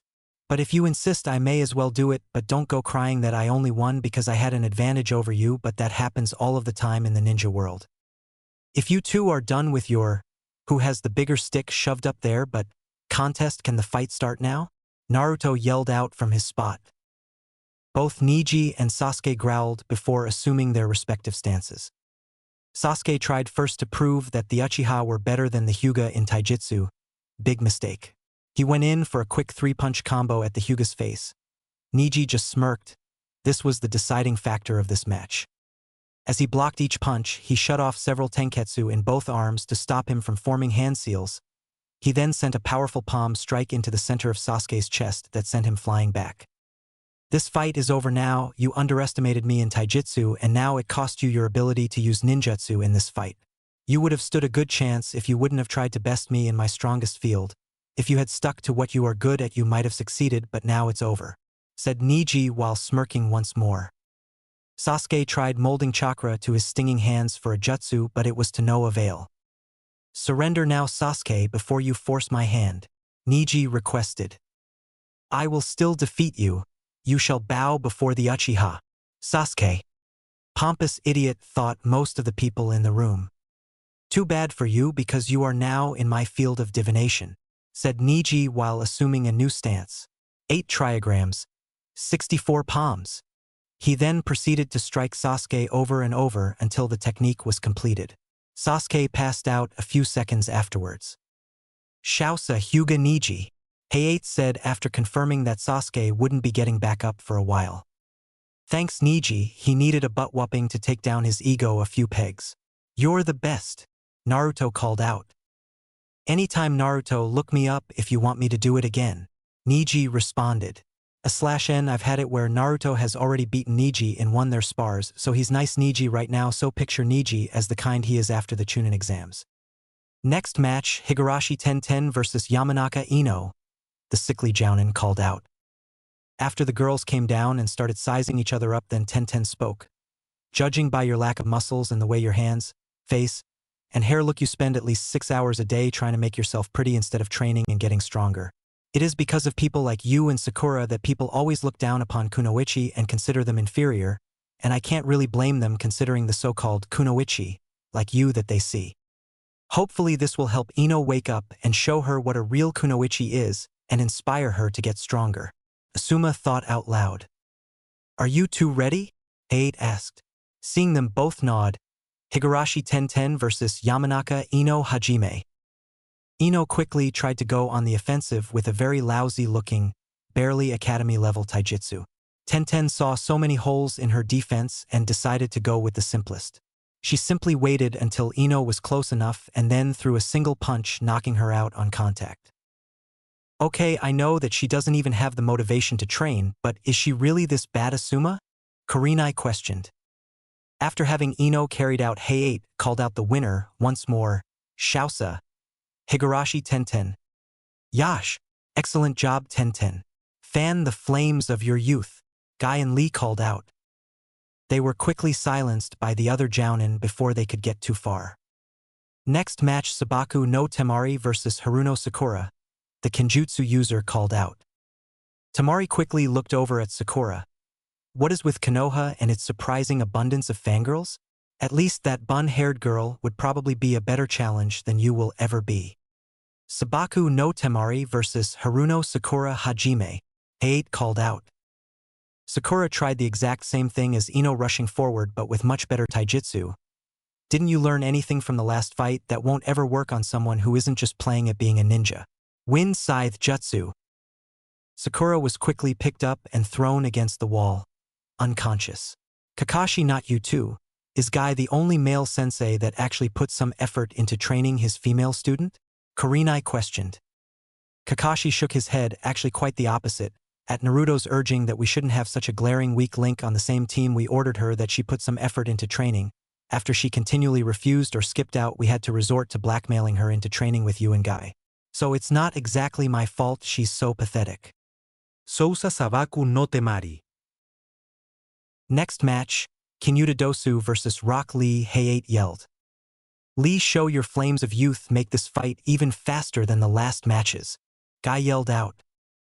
Yash. Hi Guy Sensei. And if I fail, I will climb up the Hokage's monument with only my elbows and my chin. Lee called back. Get down here, Hey8 yelled.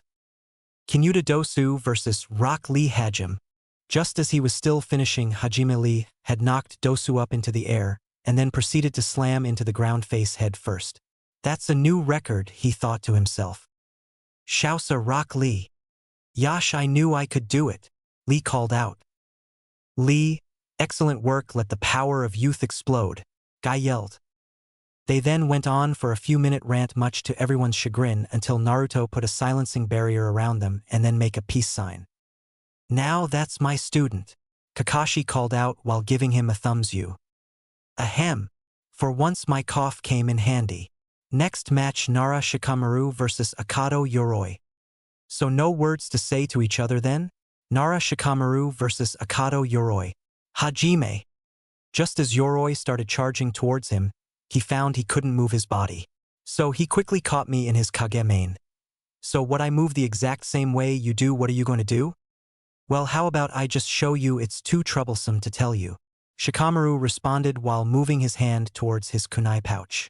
He then grabbed a kunai out it while Yoroi did the same, except instead of grabbing a kunai, he grabbed the whole pouch and then dropped it as Shikamaru then dropped his kunai. Shikamaru once more reached into his pouch and pulled out another one while Yoroi was defenseless. Surrender now, you have no way of stopping my attack if I throw this or getting out of this, Shikamaru said in a rare serious voice. Hey, you don't have the guts to kill another leaf, Nin, Yoroi mocked. Says who? And besides, I can just do plan B instead. He then walked forward with Yoroi doing the same and stood right next to him and struck him in the back of the neck with a kunai, with Yoroi's arm fully extending past Shikamaru, being taller and having longer arms, so he completely missed. Shousa Nara Shikamaru. Well, that was kind of lame, Naruto mumbled out to himself. Ni Yujito versus Kankuro. Yujito blew Naruto a kiss as she stood facing Kankuro. Ni Yujito versus Kankuro. Hajime. Using her cat-like senses, she quickly realized that the Kankuro in front of her was a fake, while the thing wrapped on his back was the real him. She quickly boxed him in a corner using her far superior taijutsu, and then called out her jutsu, Gokakyu no Jutsu. After the smoke cleared, a very burnt and battered Kankuro was then put on a stretcher to the infirmary. Sousa ni Yukito. Next match, Akimichi Chuji versus Kin. This will be over in a second, Fatso. This tub of lard won't even be a challenge. Kin scoffed. She is so dead, thought all of the people who knew of an Akimichi's anger. Akimichi Chuji versus Kin. Hajime. Expansion Jutsu. A /n, that sounds so wrong. Human boulder, Chuji shouted. Kin was quickly on the defensive, her needles useless at piercing him, and his rumbling and shouting of roll, roll, roll, drowning out any chance of the bell's sound getting to his ears. After about a minute or so of her dodging, Chuji finally got her and then ran her over. Shousa Akimichi Chuji. Next match, Ryo versus Uzumaki Naruto. Yatta, it's finally my turn, Naruto shouted from the balcony. A /n, I actually completely forgot about Naruto's fight, lol, until afterwards. Anyway, Ryo is another one of Yujito's teammates. Well, I finally get to test myself against you, Naruto-san, Ryo said. Yeah, whatever, let's go, Naruto called, barely keeping in his energy, desperate to show everyone what he had. Ryo versus Uzumaki Naruto. Hajime. Naruto quickly drew his sword and charged it with wind chakra, and then went with an overhead swing which quickly sliced through Ryo's kunai and managed to slice him on the right shoulder. Ryo jumped back and struggled to make hand signs with the pain in his arm, making it hard to do so. Raitun, Raikyu. Naruto saw the ball of lightning flying towards him, and then quickly called out his jutsu, Futon. Wind bullets, and then proceeded to shoot 3 massive balls of wind flying towards Ryo. The first easily tore through the lightning ball and then struck Ryo and sent him flying back, while the second made him crash into the wall, while the last made him make a large indenture the wall, and then he promptly passed out. Well, that was anticlimactic, Naruto groaned, disappointed not to get a very good fight. Shousa Uzumaki Naruto. Next fight, Shin vs Zaku. I am not as weak as my teammate. I will destroy you, please surrender, Shin requested. Funny, I was about to say the same thing, Zaku replied. Shin vs Zaku Hajime. Zaku quickly raised his arms and then proceeded to fire off a wind blast. Shin dodged to the side while flinging several shuriken to keep Zaku off his back while he performed hand signs. Katon. Osenka no Jutsu.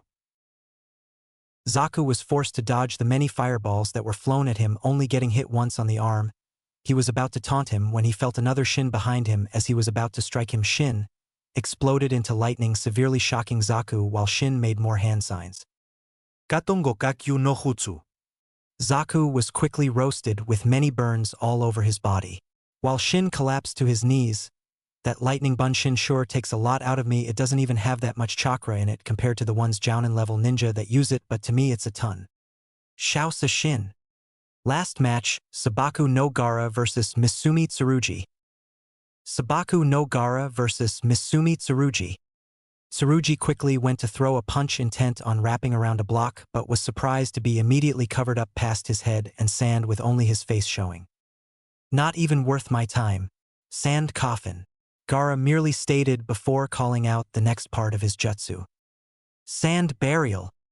Blood and guts covered the floor where Tsurugi used to be. Sousa Sabaku no Gaara. Most everyone just watched in horror at the scene until the winners were called down to the floor. Congratulations on getting past the preliminaries. You will each have 1 month time to either heal from wounds or learn some new tricks for your next opponent. The fights will be drawn from this box that will be passed by Anko. After Anko had passed around each one, they called out their numbers while Heiate wrote them down. Then the Hokage read off the list. The fights will be. The next morning, Naruto got up at his usual training time. As he was leaving, he saw a note on his door. Naruto, Kakashi will be unable to train you due to us all preparing countermeasures for you know what, but I have the perfect trainer for you. Meet him at the hot springs at noon. The Sandame. PS check outside the women's side first. Well, that gives me plenty of to train like normal, might as well keep on trying to perfect that. /n I bet you $5 you already guessed what it is. At about noon, Naruto arrived at the hot springs. He started walking around and quickly heard giggling alongside the wall. He quickly recognized the man from the history books Danzo made him study and also from when he woke up after his mission to Odo. How are they looking today, Jiraiya-sama? Naruto questioned while leaning against the wall. Just perfect. They are all so luscious and curvy. Oh, and it's such a beautiful day. There's a surprising lack of steam as well. Jiraiya replied in between giggles. So it seems Danzo was right, the most powerful of ninja are insane. Naruto thought to himself. So anyway, I guess you're the instructor the old man arranged for me. Never expected one of the Sannin. Naruto asked the somewhat rhetorical question. Jiraiya looked away before looking back at Naruto. He then quickly did his kabuki dance while on one of his summons, then finished while in his pose. You know, to make that dance even more amazing. /n he's trying not to anger him right now when he kinda wants some extra training. Some dancing girls would add a whole lot more flair to it, Naruto said while rubbing his chin. That's genius, how come I never thought of that? Although, it'd be hard to get them there in the middle of a battle. Oh well, I cross the bridge when we get there. I like Yugaki, so let's get this all over with. Follow me to my favorite training ground. Jiraiya replied. Alright Naruto, the first thing I want to teach you is the summoning jutsu. I assume you already know all about it by now, just lack a summon, correct? Jiraiya asked before summoning a toad with a scroll in its mouth. That's right, and I see you're providing the summon, let's get to it then. Naruto replied before biting his thumb and then writing his name in blood next to Inameke's Minato. Alright, now I want you to put as much chakra into this as you can, okay Gaki? Jiraiya ordered. Hi. He then performed the necessary hand seals and then slammed his hand to the ground. Jiraiya saw only a tiny puff of smoke. I would have expected better, oh well, guess I have my work cut out for me.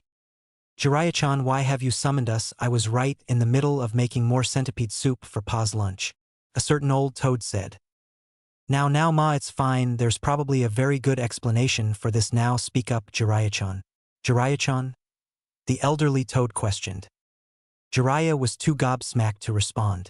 You have to be kidding, he summoned those two on his first try? It takes me at least 10 minutes to build up the chakra in order to summon them, and yet it took him less than a second. Aw man, I must suck in order to only summon a couple of old geezer toads. And they're tiny, Naruto said. Hey, who are you calling old Gaki? Wait, what do you mean you summoned us? Shima questioned. Jiraiya finally shook out of his stupor. How did you summon the two great elder toads? I anticipated the boss toad, but not these two. So it's true this little kid managed to summon us? Wow, you must really know how to pick good students. First the fourth, and now this Gaki, Shima cried out while Fukasaku continued to process this new development. Wait, so this is a good thing? Okay, sweet, I thought something must have gone wrong when I tried. Naruto said with a sigh of relief.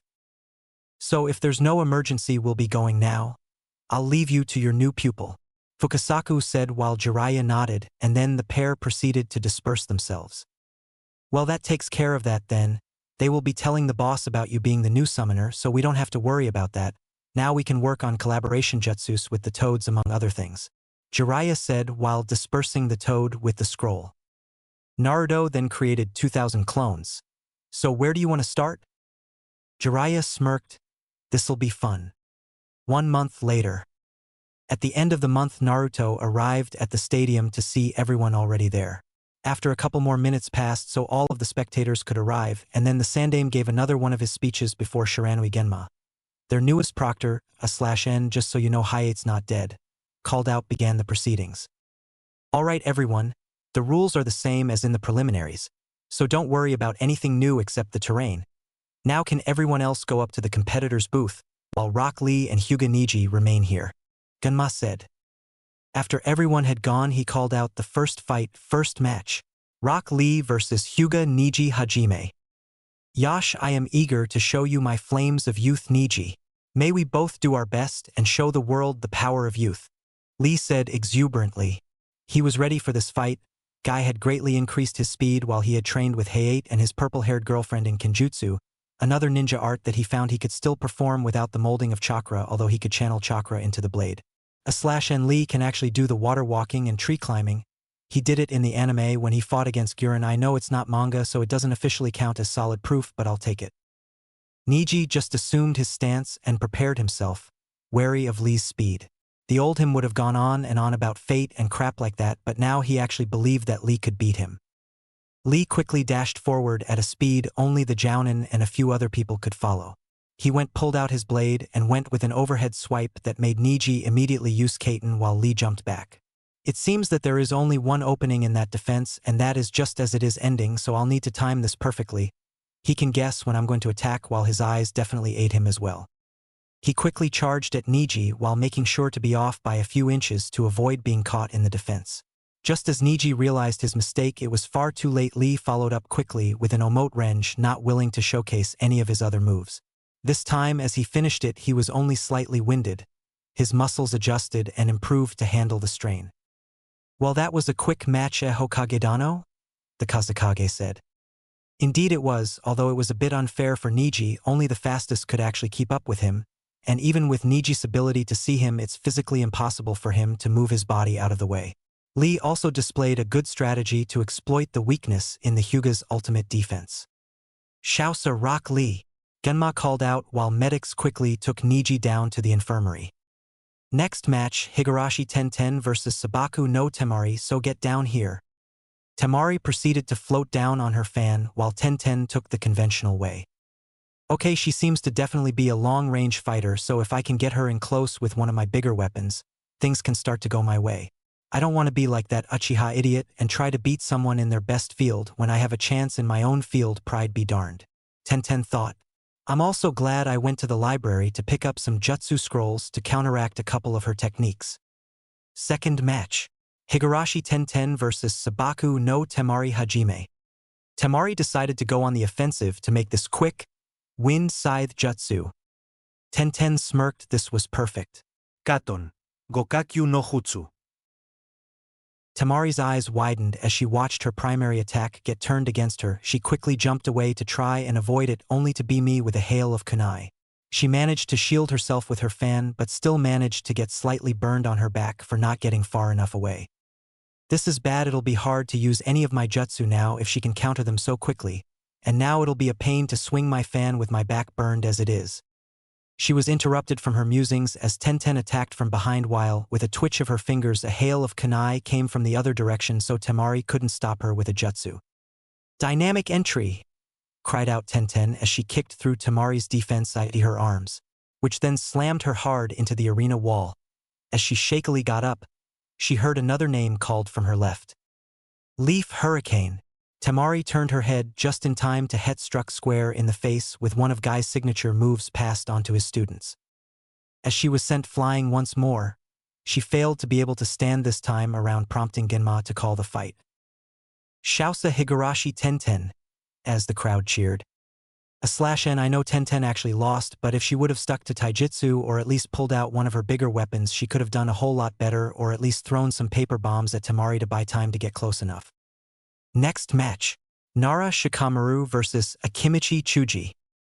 The lazy Nara was promptly chunked from the wall courtesy of Naruto in order for him to get there.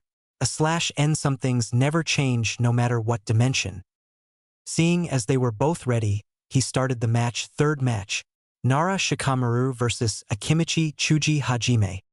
Chuji bounded away knowing that Shikamaru would immediately try to get him into a Kage main. Well, he attempted to but quickly found himself inside of one. The second, he neared the shadows of the trees. He looked across and saw that Shikamaru had stretched his shadow through the shadows of each tree until it reached up to where he was. Troublesome. Let's just get this over with so I can take a nap. Up in the stands, Ino and Sakura were currently sitting next to each other. Wow, it makes me feel kind of bad that I'm the only one on my team not going to the finals, like I'm kind of the weak link of my team or something. Oh well, on to things that matter. How's Sasuke-kun? Ino questioned while up in his spot. Inoichi was crying tears of shame as his two buddies were cheering their sons on. Humph, might as well not give up. It'll be more troublesome hearing Ino rant about how I lost to Chuji and that I'm the weakest link, Shikamaru said while proceeding to meet Chuji in the center of the arena. Shadow Strangle Jutsu, he called out. A few seconds later, an asphyxiated Chuji passed out. After checking that he was okay, Genma called the match. Shousa. Nara Shikamaru. /N. Sorry if too short, I just can't really imagine Chuji getting away from Shikamaru. He doesn't have the speed for it, and he's not strong enough yet to break through the Kage main. Fourth match. Ni Yujito versus Shin. After they both arrived, Shin sneered. Come on, make this interesting, okay weapon? Let's not make the council pick a new Jinchuriki because this one was weak. I thought I broke him out of that, or he was just plain scared to get back to that whenever I could just hurt him, but now I can't without Yujito-chan getting disqualified. Naruto thought while getting angered. He wasn't quite sure why though. 'Cause you love her, dummy, Kyubi said nonchalantly. Hey, I don't. She's just a good friend of mine, he responded. Sure, the friend that you have wet dreams about every other night, while the other one being that Anko chick. Naruto had the decency to look away ashamed as she said that part. I guess it's impossible to argue with someone who can read my mind and know what I feel. Yep, but you want to know what I say to all this? Kyubi questioned. Sure, what? Threesome, the Bijou screamed. Not the worst idea you've come up with, he muttered, if you can even do that in your mind. He then proceeded to watch the fight develop. It seems they had already started but had stayed in place, sizing the other up and seeing what the other would do.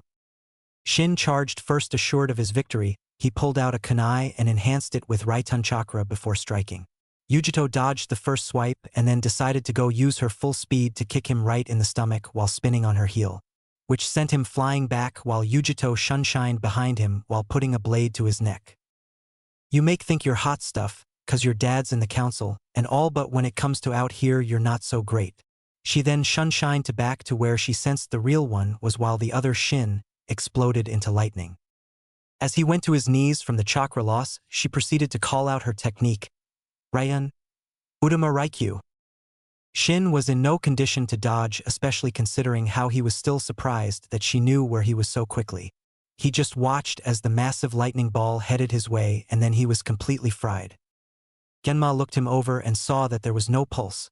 The lightning must have screwed up his heart big time, not to mention these wounds. Shaosa. Ni Yukito. /N, as you've probably guessed, I hate all-powerful OCs and I like to make mine pretty weak. Next match, Uzumaki Naruto versus Sabaku no Gaara. After both arrived, they nodded when asked if ready and then got into their respective stances, if you can call Gaara just standing there with his arms crossed a stance. Fifth match, Uzumaki Naruto versus Sabaku no Gaara Hajime. Just as he said go, Gaara went all nuts. /N, just think of what happened in his fight with Sasuke ×2. Not wanting to waste an opportunity when Gaara was open for attack, he quickly decided to test out just how tough Gaara's defense really was. In a blur of speed, he pulled out his blade and enhanced it with Raiton Chakra, guessing that the sand's base was earth, it would be more susceptible to that instead of futon. His blade went through the automatic defense without much difficulty, while not managing to cut very deeply into Gaara's torso. Naruto was then quickly forced to dodge several sand strikes and back away. He decided to use some of his longer-range jutsu while creating a clone. Katan. Laser beam / futon. Wind beam. Gaara quickly resorted to his ball-like shield to protect him from the attack. The blast was quickly turning the sand to glass and then managed to pierce all the way through and then come out the other side. Naruto went to check his work, but then all sand crumbled away with a fading sand bunshin there. He quickly called out his technique, Suetun, for pillar water wall, to block the attack of sand coming from all sides. He then shunshined back to where he could start again analyzing ways to get at Gaara. /N, wow, this is hard to do a long fight where my Naruto doesn't waste time and make long drawn-out battles with people weaker than him, and it's also hard with Gaara not really being an offensive person until after the Chunin exams. He decided that he knew enough about how fast Gaara's sand moved in order to get past it, and chose the correct technique. He quickly went at full speed while concentrating on his jutsu. Gaara and everyone in the stadium of a chirping birds screeching throughout the place. Gaara didn't even have time to turn as he was pierced from behind right through his sand armor, his natural defense having no time to stop it, not that it would have done much good anyway. Chidori / Rasengan barrage. Just as Naruto stopped, he then swung with his other hand, which held a swirling blue ball of chakra, and thrust it right into Gaara's gut. As Gaara was sent spinning far into the stadium wall, most of the crowd was speechless, watching two famed hand-held jutsus being used at the same time. They were interrupted by Gaara's screams of pain, and then him quickly going into his one-tailed tanuki form. Orochimaru motioned to his guards to hold off the signal for now, unaware that all of the ceiling circles and most of his men were now dead and gone courtesy of Kakashi, and tons of squads of Umbu. Naruto had to quickly dodge overtop several Tsunashuriken before body flickering behind Gaara and planting half a dozen paper bombs on him before returning to his original spot to watch the fireworks. After the smoke cleared, a very battered Gaara was laying there with his sand smoking around him. As Naruto was moving forward to finish it, he felt a massive pulse of chakra as Gaara transformed once more, filling up about half of the stadium. Naruto quickly decided to summon his own 20 stories tall fighting machine. As the smoke cleared, there stood a red toad wearing a Yakuza shirt with a tanto while smoking a pipe. Most of the villagers who saw the fight with the Kyuubi easily recognized this beast as the one the fourth summoned. "So you're the new summoner, I?" said the massive toad while taking a whiff of his pipe. "If you're able to summon both of the elders on your first try and not some tadpole, I think you're worthy of being a summoner of mine. And the fact that, out of respect for your father, I would probably do it anyway. Good thing too, because we have to deal with big, fat and ugly over there," Naruto said, pointing. "What is it with you you blondes, and summoning me to fight bijous? Do I look like some kind of bijou killer or something?" the toad boss yelled.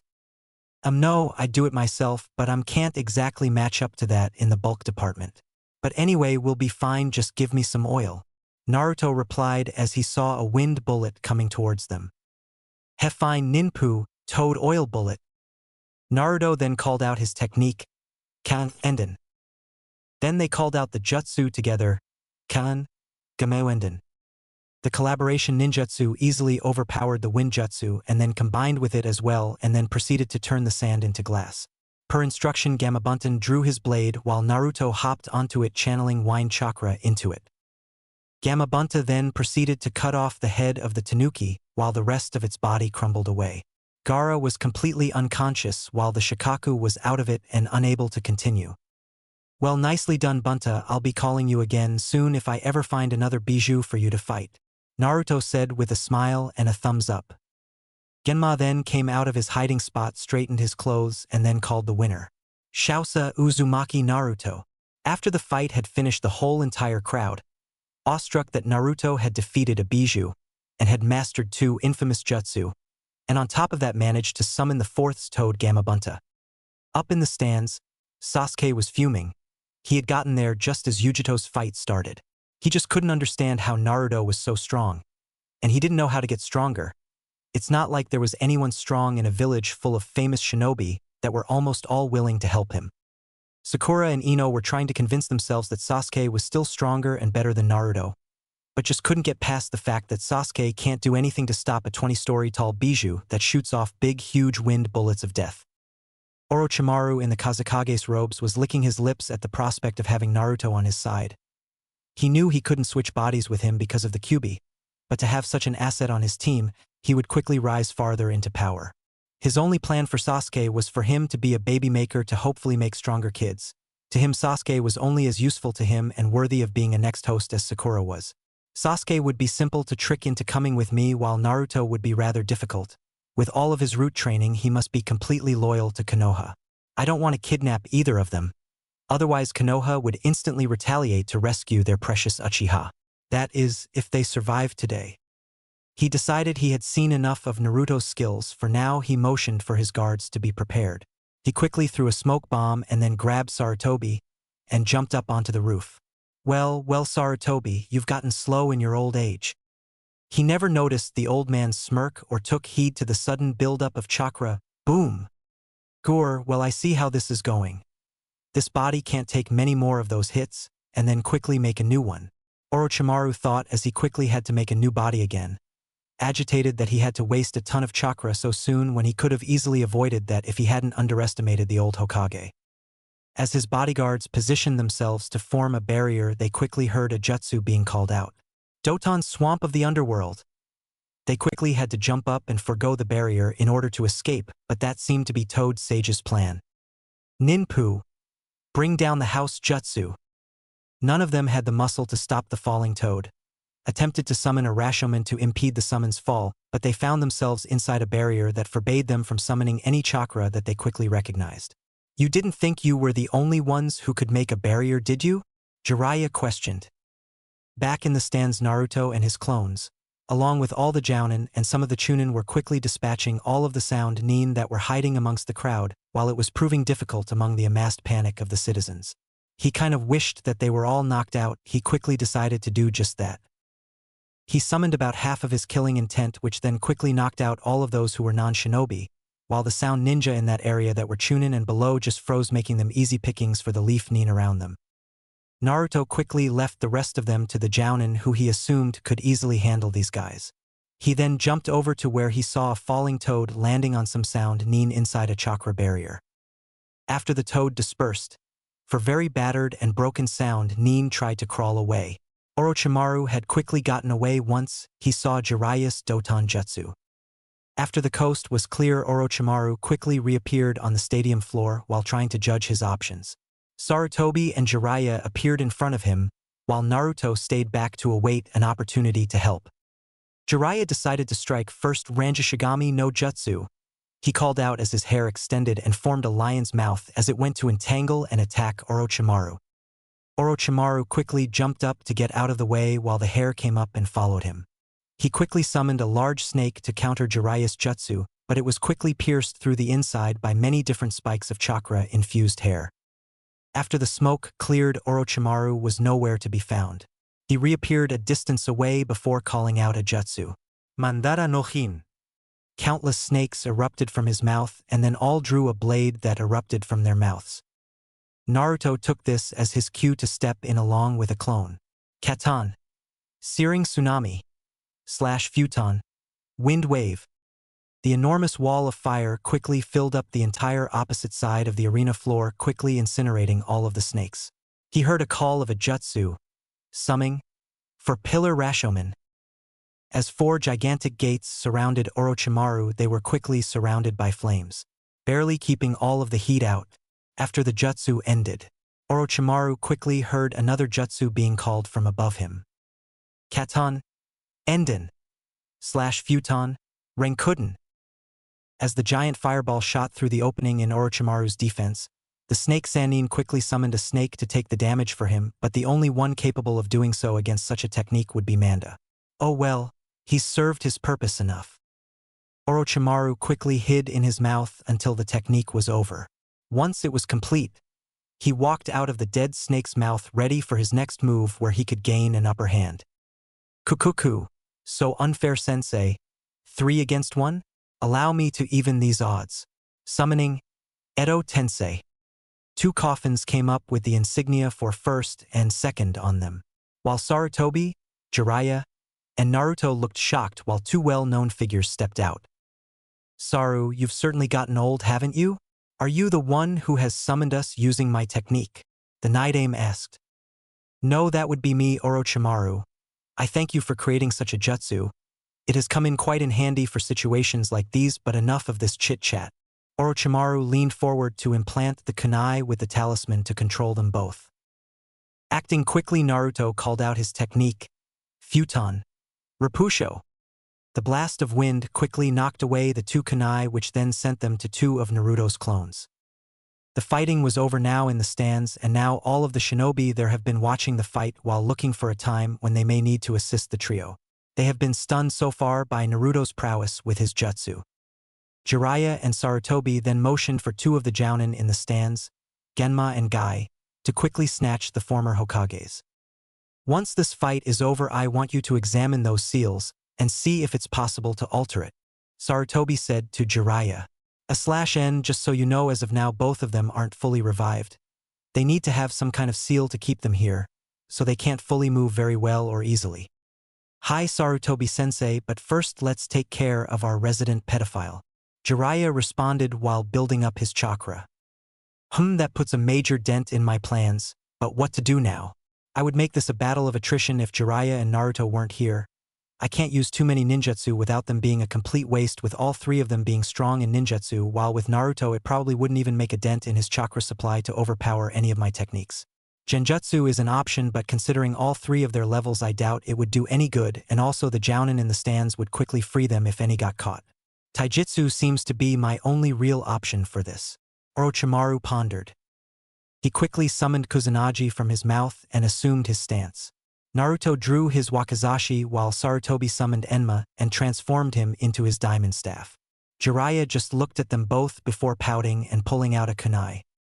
Orochimaru struck first, striking at Naruto with an overhead slash, destroying Naruto's blade, which attempted to block it, even with its wind chakra, while Sarutobi extended his staff to block it, while Naruto ducked under the strike with a jutsu forming into his palm.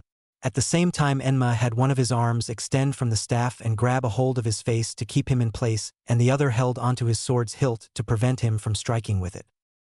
Jiraiya called out a technique to also keep him from getting away. Doton, Doryu Haiki. Naruto finished the technique he spent the most time working on, Futon, Rasengan. Orochimaru's eyes widened at the prospect of getting hit with that and tried to channel chakra to the point of impact to lessen the blow. He was sent flying clear through the earth wall before skidding into the base of the stadium's wall. He shakily tried to get up while struggling to concentrate to be able to shed his skin, but found himself unable to. This body is at its limits. I can't go on without surely failing. He quickly summoned a snake and crawled into its mouth and then proceeded to burrow deep into the ground to make its escape. Well, that was anticlimactic. What a wimp, Naruto said while examining his ruined wakizashi. If you are worried about your broken sword, I think you can make do with this one. You've definitely earned using it, and it was not meant to just lay around collecting dust, Sarutobi said while handing Kusanagi over to Naruto, who quickly nodded and examined it. Most of the shinobi were just gawking at Naruto, who had managed to get through a battle with S-ranked ninjas without a scratch on him. He then proceeded to make it shrink down to a size suitable for him, not being quite used to a very long sword. That'll come in handy. Well, let's go round up all of the captured or injured enemy shinobi and check and see if we have any losses. Jiraiya stated. YOSH. Hokage-sama, we have suffered only minor injuries to our youthful bodies. We did not leave any alive, although, sir, they were most unyouthful and were a disgrace to the flames of youth, and we were forced to extinguish their corrupted flames. Guy yelled from his spot, making the nearby shinobi, who were dumb enough to stand near him, i.e. Sakura and Ino, quickly cover their ears in pain. How do you like it now, as Sakura-chan? Kakashi yelled from his spot, happy that the tables have turned. Yujito had helped out the leaf nin, taking out the sound nin, and then proceeded to watch the fight, proud of Naruto for doing so well. Well, that's that then. Well, I'm gonna go take a nap now that these exams are cancelled, Naruto said to Sarutobi and Jiraiya. 1 week later. Because of your extreme skill and your apparent ability to lead the most unruly team of genin I have seen in years. Also for your service in the invasion, we are proud to award you with the rank of Chunin. And now, because of all your clear experience and the fact that you can stand up to most jounin and even defeat a full Bijou, we also promote you to the rank of Tokubetsu Jonin, Sarutobi said while handing over a Chunin vest over to Naruto.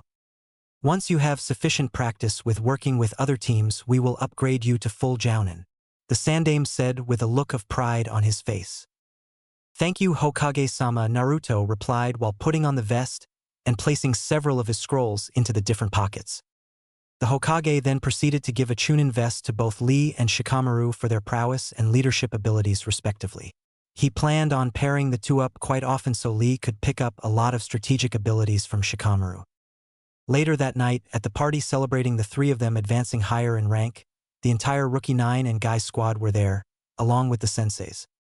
Sasuke had to be dragged there by Kakashi with a threat to be flung into the girl's favorite changing room at the academy, bound and not to mention naked if he tried to make a break for it.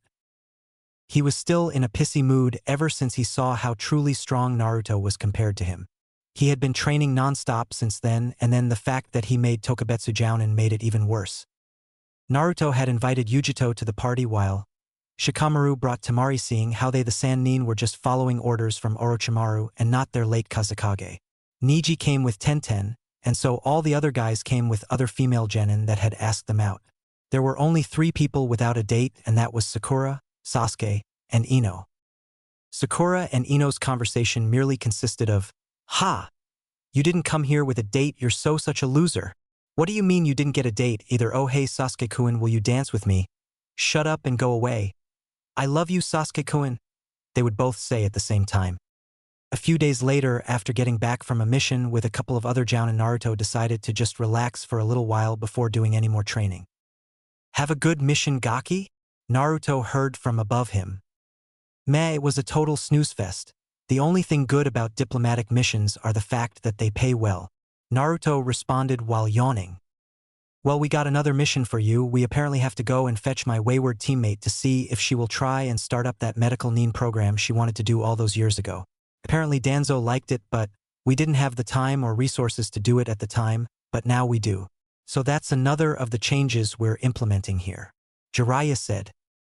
Alright, let's head out now. I already got all of my stuff packed and ready to go, Naruto responded.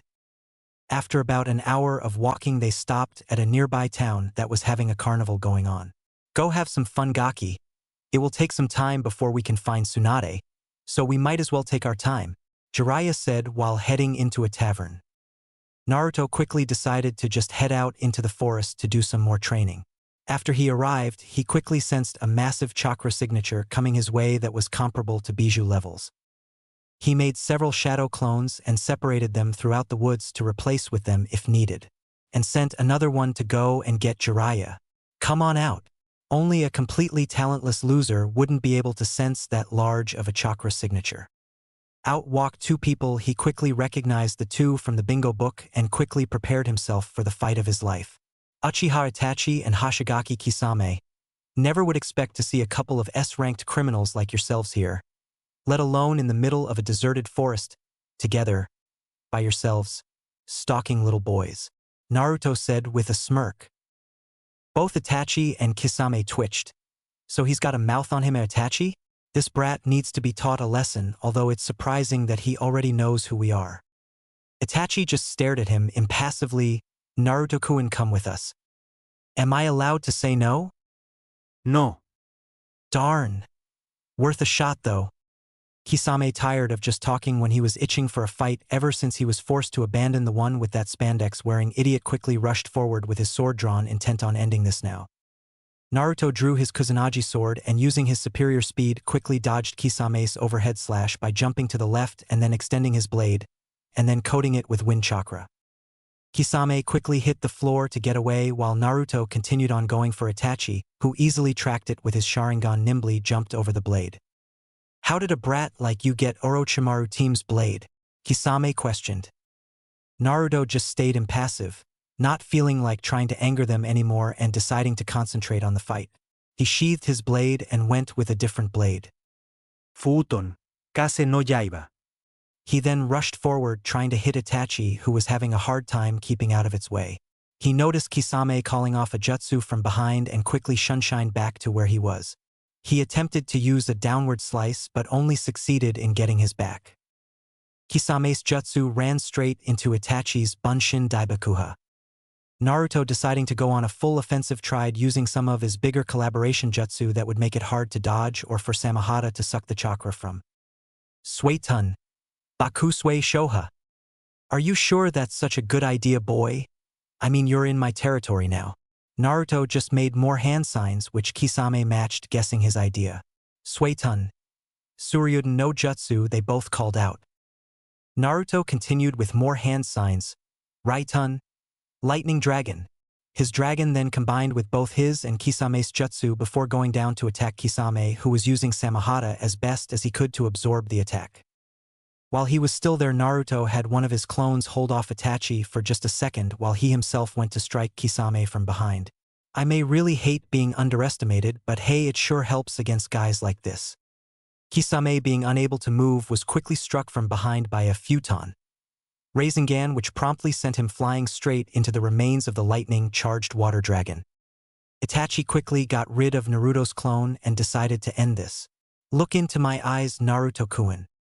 What kind of idiot intentionally looks into a Sharingan user's eye? Naruto quickly charged, intent on trying to stall more time while Jiraiya got there and until Kisame got back up. He knew trying to use plain old taijutsu, kenjutsu, was still risky, although there was another option. Futon. Wind drills, a drill of wind appeared on each of Naruto's hands. This'll help even the odds against those predicting eyes of yours. Naruto quickly engaged Itachi, who found it hard to have time to land a hit. Naruto knew that if he slipped up once, Itachi would end this. After about a minute of dodging Naruto's strikes, Itachi quickly formed a hand seal, then called out his jutsu. Suetun. Suigaden. The technique quickly managed to strike Naruto, who then puffed out of existence. Excellent job, Naruto-kun, getting out of there with a kawarimi as fast as you did. But now it's time I finish this. Itachi took a step forward on the water before stopping. It's been a long time, Sasuchan. But as you can see, once again, I am busy, so go away. Yeah, beat it, Sasuke team. Why would a genin like you ever stand ever chance against an S-rank ninja? Naruto called out, happy for the reprieve so he can find a way out of this. Okay, they definitely aren't trying to really kill me, otherwise they would have already. And the only reason why they would want me is for Kyuchan. So that's why they want me alive, so she won't get killed with me. That explains why I haven't been completely demolished yet. He watched as Sasuke started screaming after pitifully trying to kill Itachi. Just as Naruto was about to get back into the fight, he saw Jiraiya appear behind Itachi and then raised his hands in a placating gesture to show he wasn't here to fight. Itachi, Hokage-sama, and the elders have requested me to tell you once we saw you again that you are free to come home and that your mission is done.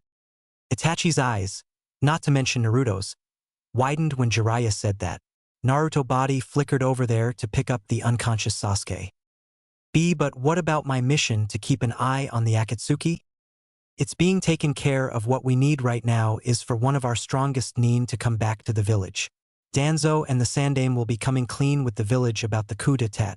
They feel having you back will be worth giving up some pride and face in the nations. Jiraiya responded.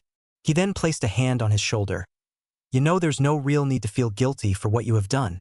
It was the only real thing we could do without starting the Fourth Shinobi War. Itachi just nodded solemnly. There is one bit of unfinished business to take care of though. He quickly shunshined back to where Kisame was and proceeded to knock him out and kick away Samahata while Jiraiya placed it into a sealing scroll. We'll escort you back into the village and then Naruto and I will complete our task, Jiraiya said. I wonder how Sasuke team will react once he gets up though. Naruto, Jiraiya, and Itachi had started on their trek back to Konoha, so Itachi could be reinstated as a shinobi of Konoha now that his long-term mission as a double agent within Akatsuki has become null and void. It's about time I clear my name and hopefully be able to clear my conscience, Itachi thought to himself. Naruto had a clone carry an unconscious Sasuke over his back while Itachi had an equally knocked-out Kisame over his. Jiraiya was the lucky one, only having to seal Samahata into a scroll. About halfway there they ran into Madogai, who had been sent to pursue after Sasuke and to make sure Naruto had not been taken. Yash, Jiraiya-sama, Lord Hokage sent me to retrieve young Sasuke-kun here. But what are you doing with our most unyouthful former comrade Itachi? Guy questioned. All shall be explained soon, Guy, but in short Itachi was ordered to kill his clan, and he has been an agent of ours in Akatsuki for years. The old man had decided to end his mission and bring him back. He believes he can do more good for us at home than gathering intel on the Akatsuki, Jiraiya stated. Guy took a minute to process the words before starting to cry anime tears and yelling, "What was it? 1,000 apologies, Itachi-san. I wish my flames of youth could shine as brightly as yours for forcing yourself to give up your future for your village. I will strive to fan the flames of my youth to even greater heights. From now on, you are my eternal rival." The trio sweat-dropped at Guy's antics while Itachi mentally smirked before saying, "Well then, eternal rival, to prove you are worthy of being a rival to me, you need to carry both Kisame to the torture and interrogation department and Sasuke-kun to the hospital in under an hour. Otherwise, your flames of youth shall be vanquished." Guy immediately paid attention while nodding vigorously. "It shall be done, and to prove my youthfulness, I will complete this task in 30 minutes. If I cannot do this, I will run around Konoha 10,000 times while they are both still on my back. And I cannot do that, I dash." "Guy, you are on the clock," Itachi said. "Yash! So long, my youthful comrades," the spandex-wearing man yelled before taking off in a trail of dust. "Well, that went over well," Itachi said. "You really dodged the bullet on that one. Oh well, let's head on back to the council so they can be briefed on the new developments," the Toad Sage said before picking up the pace. "Right. Hi," the remaining two in the group replied. XXX. After the three of them had managed to get through to the Hokage Tower while avoiding any other ninja so they wouldn't have to deal with explaining as to why Itachi Uchiha was back in Konoha, let alone twice in one day, the first time engaging in combat with three of Konoha's jounin. Sarutobi had already called for the meeting and was waiting for the three to arrive. This probably won't go over too well. Oh well, what can they really do about it, and we all know how much the civilians love the Sharingan. After a few minutes of waiting, Jiraiya entered the room followed by Naruto and Itachi. Immediately the room was in an uproar with the Umbu poised to attack, only halted by a signal from the Hokage to stand down, while the civilians were in panic and trying to make a break for it. "Calm down everyone, Itachi has been brought here by my orders, there is nothing to fear," the old Hokage yelled out while the members reluctantly going back to their seats while the majority looked apprehensive.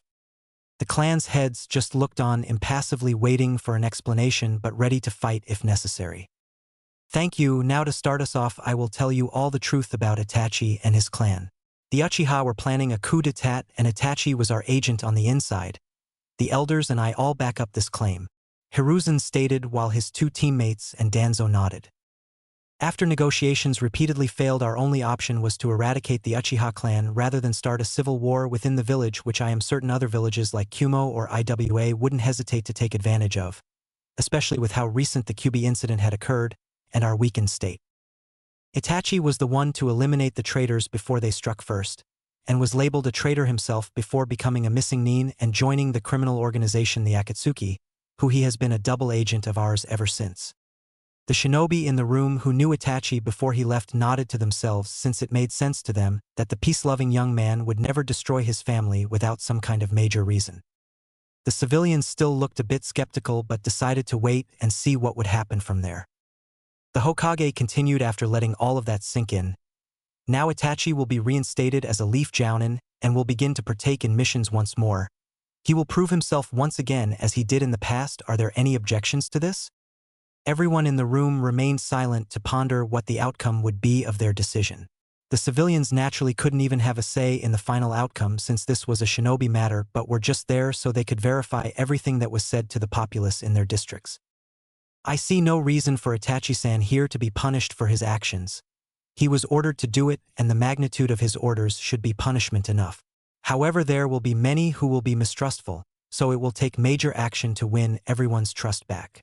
Inoichi said while his two teammates and the other major clans nodded as well in agreement. Well, it's decided then. Itachi will be sent along with Jiraiya and Naruto to retrieve Tsunade to begin her medical nin corp, and we will announce the news to everyone while you are gone to allow the worst of it to blow over, Sarutobi said. Hi Hokage-sama, Itachi said while bowing and beginning to exit the room with the two of them. Jiraiya stopped and waited for the room to clear before talking. Itachi should mix back in with the shinobi forces once everything is explained without too much trouble. The most problematic thing is his brother Sasuke. Once his mind heals from his brother's latest Tsukiyomi attack, he will once again strive for revenge. There is no real telling what he will do. Also, we have captured Itachi's teammate Kisame Hashigaki, and we should hopefully have extracted all the information he has with Inoichi and the other Yamanaka working on him, not to mention Ibiki and Enko, Jiraiya stated. Sarutobi nodded. Very well, good luck on tracking my wayward student. XXX. A little while later on the road to Tenzaku Nogai, Jiraiya was walking in silence while listening to Naruto and Itachi's conversation. Naruto would be asking questions on anything related to Akatsuki while learning more about Itachi while telling about himself. Once they arrived back at the town where the carnival had been held, they decided to stop for the night while Naruto had his clones go out for evening training in the forest and a few more to read jutsu scrolls while he slept. After about a week of walking through Hainokuni, they arrived in Tenzaku Nogai where they stopped at a restaurant only to find their mission objective right inside. Tsunade! Jiraiya yelled out in surprise. That's Tsunade? They weren't kidding when they said that she uses a henge to hide her appearance. She looks like she's still in her 20s. Naruto thought to himself. Jiraiya! Tsunade said, startled as well to see her old teammate. What's next? Orochimaru popping up out of the blue? Unlikely. Who would have thought I'd have found you here and not in some casino or out running from more debt collectors? Jiraiya said with a chuckle. Tsunade had the decency to look somewhat sheepish, while Shizune introduced herself politely to Itachi and Naruto. Tsunade looked over at Itachi intently before speaking. Would you please care to tell me why an S-ranked missing ninja is accompanying you along with another blonde brat? And I thought only Orochimaru had a fetish for little boys. It seems you have that, and then one for blonde ones. Jiraiya quickly took a couple steps away from Naruto while said blonde quickly hid behind Shizune, rambling about how he wasn't into that. Jiraiya quickly had a look of horror on his face. Tsunade, how dare you? After all these years of peak Urhem research, I thought I had proven that I am the straightest guy there is. Tsunade looked at him disbelievingly while smirking on the inside.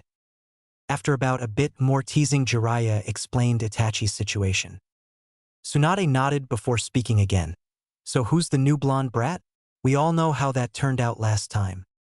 Naruto proceeded to introduce himself. I am Naruto Uzumaki, Tokubetsu Jounin of Konoha. It is an honor to meet you, Tsunade-sama. Better be respectful for right now while we need her to come with us. She's famed to have an extremely short temper, and ticking her off won't exactly help the mission. He thought to himself. Well, anyway, what do you want with me, Jiraiya? Don't tell me the old man kicked the bucket and wants me to ask me to be Hokage again because you already know my answer, Tsunade said while sipping another drink. No, of course not, nothing of the sort. We are actually here to request you to come back to start that Medicnine Corp that you had tried to start so long ago. Back then, we didn't have the money or resources to get it to work, and now we do, Jiraiya said. Itachi, Shizune, and Naruto just went over into another booth to talk amongst themselves while the two teammates discussed. So how long have you been with Tsunade, Shizune-san? Inquired Naruto. For quite a good number of years. She has been training me as her apprentice. I'd like to think I'm almost as proficient in the medical ninja arts as she is, Shizune replied. The conversation continued on as they talked about themselves while Itachi started to loosen up, showing a more laid-back personality, while not having to pretend to be evil 24/7 or not having to act emotionless during battle. Konoha shall take care of all of your debts and pay you handsomely for leading the charge in this new area. And then thanks to our old teammate, there's a certain surprise waiting for you back at home, Jiraiya said while grinning, hoping this might sweeten the deal a bit. The village has taken much from me. It is about time they actually offer me something. Just as long as they don't try and make me Hokage, I might decide to stick around, but if this is some kind of trick, I am out, and you'll also be missing a very vital aspect to your reproductive system, Tsunade said with a bit of her killing intent at the end. Jiraiya sweated a bit in his seat before managing to smile. It's settled then, I guess we will leave in the morning. XXX. On the road back home, Naruto was talking to Tsunade and telling about himself while learning more about her. The four experienced shinobi quickly sensed two presences heading their way before Jiraiya called out, "Come on out, you old pedophile. We know you and your flunky are here. Kukuku, it seems you have improved slightly in your taste of companions, Dobe.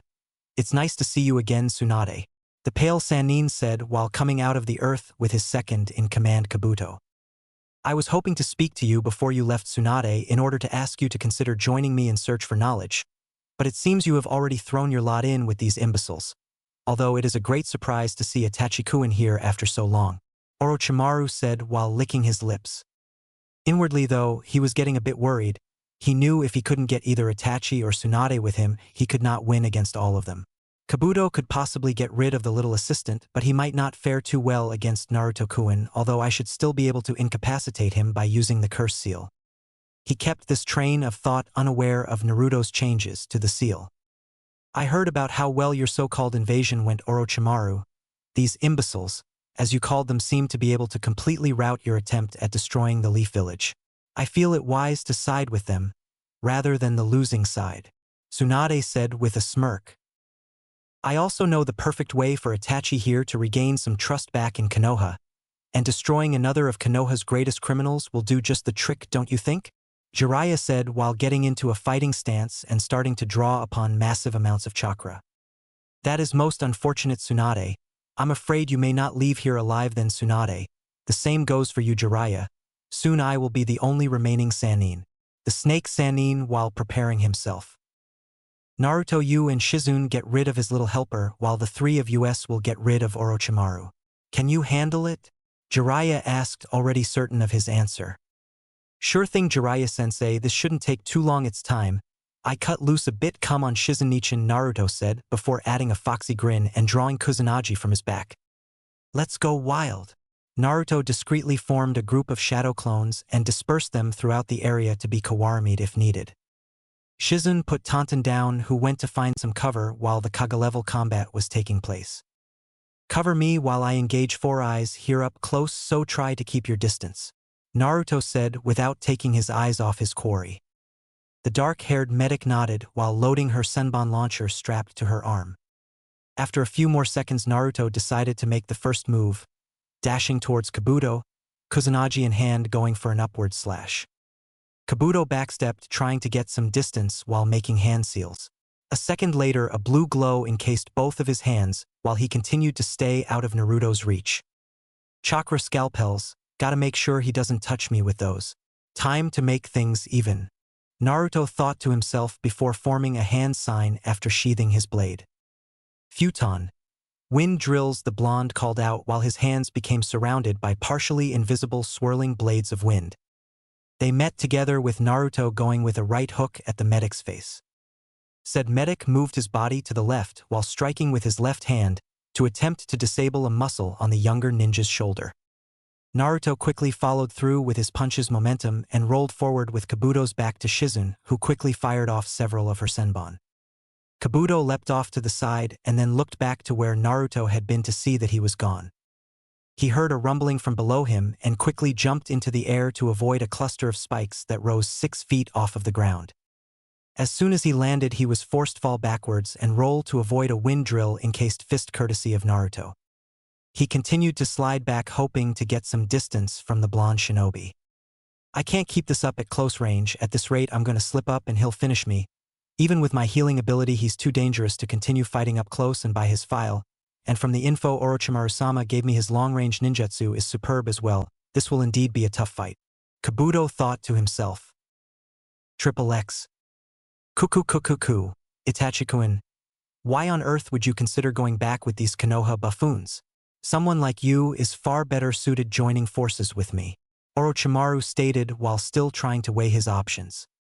These buffoons, as you so call them, seem to have defeated you quite nicely last I heard, and I don't normally side with those that are going to lose, the stoic Uchiha responded. Enough chit-chat, Orochimaru. It's time that we finish this, and put an end to your existence once and for all. Tsunade yelled out while stomping her foot into the ground for emphasis, making a small crater in the process. Jiraiya decided to act first, calling out his technique, Kan, Enden. Orochimaru dashed to the corner of the field to get out of its range, only to be met by Tsunade, who quickly engaged him in a taijutsu battle. She would lash out with strikes and kicks while Orochimaru would continue to try to keep his distance and seek to find an opening. As this continued for a few minutes, Jiraiya was building up his chakra to summon the Toad Elders. Orochimaru did a backspring to avoid another attempt by Tsunade to turn him into a pancake. He then leapt forward with his right arm turning into snakes in an attempt to retaliate. Itachi took this as his cue to step into the fight, calling out his jutsu, Suetun, Rising Surface Slicer. A blade of water rose up from the ground and quickly cut through all the snakes that Orochimaru had summoned before dissipating. Through all the blood and gore from the snake, Tsunade leapt forward again in another attempt to attack her old teammate, striking out with her right arm. Going with the flow of her punch, he maneuvered his body to just barely avoid the strike while she landed right beside him. He quickly kicked her in the midsection with his right leg, sending her back several feet, and then he leaped forward in a follow-up attempt, quickly lashing out in several punches to her body, making Tsunade groan in pain. Going with a punch to her face, his arm was stopped halfway by Tsunade's hand while she looked at him with a grin. It's my turn now. She yanked on his arm, pulling him towards her while burying her other hand square into his gut with an uppercut. The long-haired Sannin quickly went flying backwards into a nearby stone that was quickly left with an Orochimaru-shaped crater in its side. As Orochimaru started to crawl out, he heard a cry from above him. Heavenly kick of pain.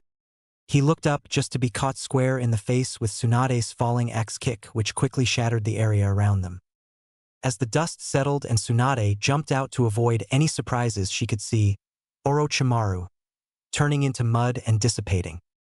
He must switched after a punched him into the rock, so where could he have run off to? Orochimaru reappeared out of the ground behind Jiraiya in an attempt to strike him as he was building up his chakra. As he lunged towards him, he was engulfed in a cloud of smoke before being sent flying backwards with a powerful kick from the Toad Sage. Out of the smoke walked Jiraiya with Fukasaku and Shima resting atop his shoulders. Now the fight truly begins. Triple X. Kabuto leapt back narrowly, avoiding another one of Naruto's fire attacks, his skin starting to already heal the burns he received. Very good, Naruto-kun, you almost had me there. Keep this up, you might actually accomplish something, Kabuto said with a smirk in an attempt to get under his skin while on the inside thinking of how on earth he was going to survive this. Naruto just smirked at him back. You can try to weasel and sneak your way out of this one, but you and your buddy over there are going to finally get what's coming to you. Kabuto just gritted his teeth before throwing two kunai, one going for Naruto's face and the other towards his torso. Naruto quickly sent two kunai of his own to intercept them and then called his jutsu to supplement it. As soon as they struck each other, he called out Futon, Gale Palm, which quickly sent all four kunai flying towards Kabuto at an insane speed. As Kabuto dove to the side to avoid the strike, he was forced to try and avoid a taijutsu assault by Naruto once more, who opened with a drill-encased hand once more. Kabuto leaned to the left while pulling out one of his kunai and then attempted to slice Naruto in the side, who in turn followed through with his punch with a roll and then pushed off his hands in a backwards mule kick in an attempt to nail Kabuto in the gut. As Naruto lifted off, Kabuto jumped into a backspring to keep some distance. As Naruto landed, he caught up with Kabuto and lashed out with three quick punches aimed at Kabuto's body, who quickly backstepped, only to be met from behind with two of the clones Naruto had created at the beginning of the fight, and who both called out their jutsu simultaneously. Ka. Great Fireball Jutsu / Futon. Great breakthrough. As Kabuto moved to dodge, he heard another cry from the original Naruto. Doton. Rising encampment wall. As walls proceeded to surround him to prevent him from getting away from the fireball, starting to head his way completed the distance and crashed into the earthen walls and burn everything in that general area. Once the smoke cleared, Kabuto was nowhere to be found. Both of the clones looked down just in time to be stabbed through the leg with a kunai from a hand that came from the ground, dispersing them. The hands disappeared as quickly as they came, and Naruto could only predict that Kabuto would probably try to get away, so he decided to try a new jutsu from an earth scroll he received from Danzo. Doton, Earth Eruption. Manipulating the earth around him, he quickly formed a tunnel coming up out of the ground and then spitting out the earth beneath the surface, as well as a certain bespectacled shinobi. You didn't think you could get away, did you, Kabuto team? We were just starting to get acquainted. I was just about to introduce your face to my foot, Naruto yelled while weaving more hand signs. Ketan. Rising tower. As Kabuto was still in the air, he looked down to see a large pillar of fire rising up to his position. All he could do was take cover behind some of the earth that was being spit out with him and focus his healing chakra to already begin healing his body before being engulfed in the flames. As the remaining earth and rocks fell after being spat out and the flames starting to die down, Naruto could only watch as a figure started to walk out of the smoke. A limping Kabuto was walking out, putting a crispy arm back into place and then eating a blood pill to replenish what he had lost, as well as a soldier pill to get some chakra back after expending a ton healing himself. Besides having lots of articles of his clothing burned off and smelling a lot like ash, his body seemed to be no worse for wear. Well, you may be a sniveling, cowardly weasel, but you're a survivor. I'll give you that 4 eyes, Naruto said before planning his next move. Kabuto chose not to speak, instead focusing on healing himself and staying ready for Naruto's next move. His taijutsu perfectly counteracts my own. I can't get a clear strike to incapacitate him in the chest, and I can't take out his arms or legs because of those accursed wind drills, and if even manage to get a minor hit in the QB will heal it and there'd be no point. I'll just have to survive until I find an opening to turn the tables and end him. Naruto quickly lifted several of the surrounding boulders from his previous attack, before throwing them at Kabuto and calling out his next attack, Kan. Meteor Strike. He set each boulder aflame as they headed towards the silver-haired shinobi. Kabuto quickly started to try and dodge the burning boulders as they crashed into the ground around him. After the last rock landed, amongst the smoke, Kabuto was greeted by several Narutos who all attacked him. He evaded a punch from one before nailing it in the gut with a punch while turning to give a kick to the last one, dispelling both before being dropkicked by the last one being sent in a bundle of limbs. As he shakily got up, he looked up to see Naruto in front of him with a grim look on his face. It's time to end this and for you to pay for all the crimes you have committed against the world. Naruto formed 4 more clones before sending them to each side of Kabuto, calling out Uzumaki respectively before kicking him up into the air with the original jumping above him in a burst of speed. Uzumaki Rundan Chidori combo. Naruto struck out with a heel drop onto his gut before spinning, Chidori in his right hand, before piercing Kabuto in the chest and then all the way through his body. As they landed, Naruto pulled his hand out of his body, and then had the 4 remaining clones converge onto Kabuto, and before he called out, Bunshin Daibakuha, Naruto slowly walked away towards Shizune as the explosion happened with stray shrapnel flying past his face. Why are you walking so slow? And shouldn't you be observing your handiwork to make sure he survived? Shizune questioned. Shizune-chan, cool guys don't look at explosions, they walk away. In slow motion, Naruto said while still walking slow mo style. Well, you can be cool after you make sure he hasn't healed himself, Shizune responded. Gafine, you're no fun. Naruto walked back to see the remains of Kabuto, which he promptly decapitated with Kusanagi to get the bounty before incinerating the rest of the pieces and then sealing away the head. They're all done. Now let's go see how the other fight is going. It should be drawing to a close by now, Naruto said while stretching out his back and arms. XXX. Orochimaru slowly got up after being struck with another sage-empowered punch courtesy of Jiraiya. If only this body could handle the use of my own sage mode, then I would be able to end these fools. Until then, I need to be able to stop his momentum. Orochimaru quickly called out a jutsu in each of his opponent's directions. Mandara no Hin. 10,000 snakes quickly spread about the field going towards his 3 attackers, causing them to leap back, save Jiraiya, who stayed in the middle before calling out his technique to counter it. Sage Art, Gomen. Jiraiya shot out the fire while Fukasaku sent out the wind, while Shima supplied the oil to enhance it. The 3 attacks combined, creating a giant wave of incinerating oil that destroyed all the snakes before continuing on to Orochimaru's post-ion, but he was nowhere to be found. Using Sage Mode's ability to sense chakra, he quickly found him and leaped into the air to avoid being eaten by a snake rising out of the ground with Orochimaru on its head. Jiraiya once more called out his technique to counteract it, Choudama Rasengan. As a giant blue ball of swirling energy instantly formed, many times bigger than Jiraiya himself, it crashed square into the snake's face, destroying it before continuing to crash into Orochimaru before he dispersed as well, signifying he was a clone. After all the dust cleared from the technique, Itachi quickly had to jump back to avoid Orochimaru leaping out of the ground towards him. While still in midair, he called out his jutsu, Katan. Goryuka no Jutsu. A giant dragon-shaped mass of fire erupted from his mouth and collided square with Orochimaru. Before that, one dispersed as well. Tsunade was faced with an Orochimaru of her own, who called out, many hidden shadow snake hands.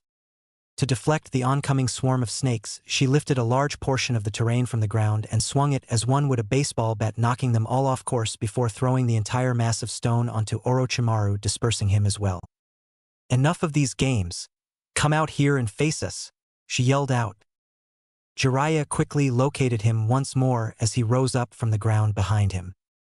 He quickly leapt up and struck with a spinning kick, sending Orochimaru flying just from the senjutsu surrounding it, even though he managed to evade Jiraiya's foot. Jiraiya leapt up after him, forming another ultra-large Rasengan in his hands before smashing it into his old teammate and then slamming both into the ground. Orochimaru crawled out of the wreckage before regurgitating another hymn that was without injuries. As he stood, he stumbled and coughed up blood. This body can't take much more of this. After all the difficulty and damage it went through at the Chunin exams, I've been getting weaker and weaker. It seems this fight is drawing to a close, old friend. It's high time we end this, Jiraiya said grimly with a sad look on his face while forming 2 more giant Rasengans in each arm. Orochimaru just stood as Jiraiya charged. He called out his strongest defensive technique, the triple Rashomon, as both Fukasaku and Shima sent out flames and wind respectively as Jiraiya spat out the oil, forming the Toad Oil Flame Bullet that blew through the first 2 walls before stopping at the third, which Jiraiya promptly destroyed with one of the Choudama Rasengans, and then raising his last one to end Orochimaru, which struck him once more, forming a crater with him in the middle of it. That's all this body can take, time to leave it, Orochimaru thought to himself before a giant white snake came out of his mouth that was made up of a multitude of smaller snakes. His face still had long black hair and his face was scaled, and he bared his fangs and hissed. So that's your true form? It's just like you, corrupted, vile, and evil. It's time to rid this world of such. Goodbye, Jiraiya said. If I may, I believe I should end this and make sure he never comes back, Itachi said while an ethereal figure around his body forming. Susanoo, was all he said as his eyes morphed into the Mangekyo Sharingan. The giant armored figure raised its shield that blocked several blasts of Orochimaru's acid and waves of snakes. My turn, Itachi thought before he raised its sword, and it slashed downward, stabbing Orochimaru despite his attempts to get away from it. This is the sword of Totsuka? I've spent so much time looking for it, and he had it the whole time, Orochimaru thought as he felt his life being sucked away. The sword of Totsuka will seal you away for all eternity, and we will forever be rid of you. Good riddance, Orochimaru, Itachi said while Orochimaru's snake form was completely sucked into the jar, screaming in pain as he did so.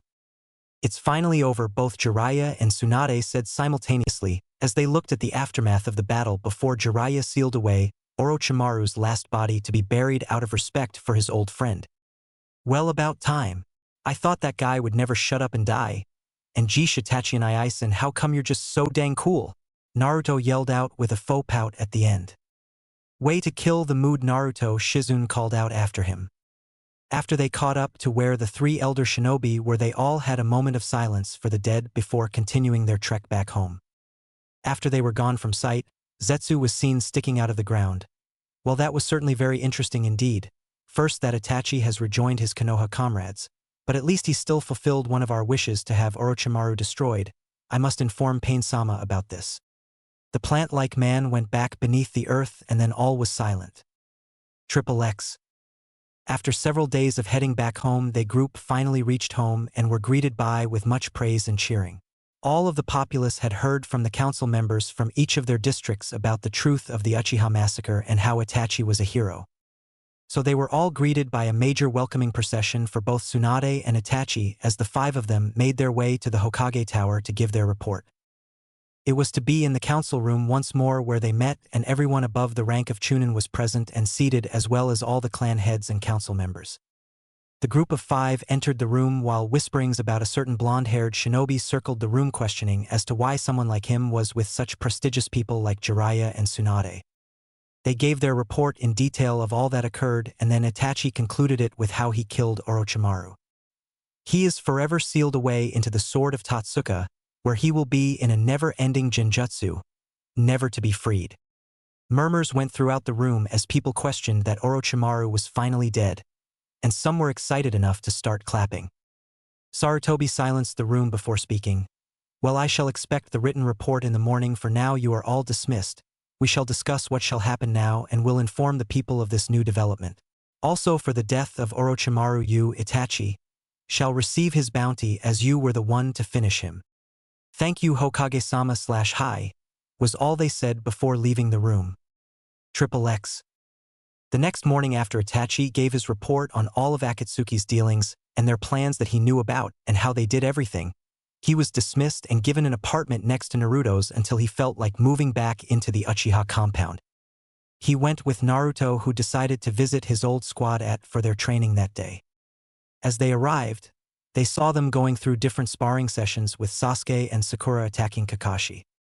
Once their presence was made known, the trio stopped the spar and looked upon the newcomers with Sasuke's eyes widening when he saw Itachi once more. "Hello, Sasuke-kun," Itachi said in a monotone voice, not sure of Sasuke's response, while Kakashi and Naruto were tensed in case Sasuke attempted to attack him again. "Itachi," Sasuke said, going through a myriad of emotions before deciding to embrace his older brother. "Perhaps we should leave you two alone for a while to sort everything out. Come along, Naruto, Sakura," Kakashi said after making sure there wouldn't be a fight. After they were far enough away and after Sakura had been dismissed for the day, they started a conversation. "So what's going to be happening to the teams since me, Shikamaru, and Lee all got promoted?" Naruto asked. "Well, while you were gone it was still being decided, but the final decision is that Sakura is going to fill in for Lee and Team Guy so she can focus on a more front-line squad and pick up a few things, while Sasuke will replace Shikamaru in Team 10 with Asuma to pick up more teamwork, which should be a lot easier with the whole never-ending desire to kill Itachi out of the way. Both Lee and Shikamaru still come to lead their respective old squads from time to time when either Asuma or Guy are gone, so they aren't completely breaking apart the teams," Kakashi said. "Wait, so what's going to happen to you since we're all leaving?" Naruto questioned. "Well, I'm actually going to be a part of a very special squad that's being put together by Hokage-sama. A squad put together for a very specific purpose." "What kind of purpose?" "Taking down Itachi's old group, Akatsuki, of course," Kakashi replied as if it was the most obvious thing in the world. Naruto's eyes bulged. "Are you serious? Well, who is going to be joining you? It's going to need to be some major kick-butt squad if you guys are meant to take down S-rank ninja, not to mention 2 at a time." "Oh, indeed it is. In fact, you're going to be a part of it. This group will consist of myself, Jiraiya-sama, Itachi, and yourself," Kakashi said. "Me? I'm not ready to take on S-rank ninja. I can survive, yes, but I'm not ready to openly attack them yet," Naruto said while putting his arms in front of him while shaking his head no. "Well, yet is precisely the point. You will be training under the 3 of us for 3 years, which is also the amount of time we have before the Akatsuki begins to move. Right now they're just gathering funds and pinpointing the locations of all the Jinchuriki, as well as preparing the sealing methods for when they manage to capture one, God forbid," Kakashi informed him. "Also, Hokage-sama will be tutoring you privately and supervising a training regiment for all 4 of us to bring us all to our absolute peak and then farther than that. So tell me, Naruto, what do you say?" the war veteran asked him. "I'm in. When do we start?" Naruto answered with his foxy grin. "Tachi, Kakashi, Jiraiya, and Naruto were all gathered into the Hokage's office to hear about their future assignment. They stood in silence for a few minutes as the wizened warrior contemplated each detail. I'm sure you all already know why you are here, as Kakashi and Jiraiya have most likely informed you of the basic details of this mission, Sarutobi said before continuing. This mission shall start the moment you choose to accept it and will end when the last remnant of the S-rank criminal organization, Akatsuki, is destroyed. You shall all still be participating in other missions as a group while focusing primarily on training yourselves to the peak of perfection before we send you out to engage the Akatsuki, Sarutobi said while taking a moment to gauge each of their reactions. You all shall be sent out for extended periods of time to train by yourselves or with someone specific to focus on a single area such as, perhaps Myobo-Kuzan, but for the most part you will all be trained by myself and will have full access to my private library of techniques and jutsu, not to mention all the best supplies and new technology we may come up with along the way, Sarutobi added. Naruto couldn't help but grin at the new development, but quickly hid it from his face and let his superior continue. You will have 3 years' worth of time to complete your training before you will have to engage the Akatsuki. By then I am sure you will be prepared. Any questions?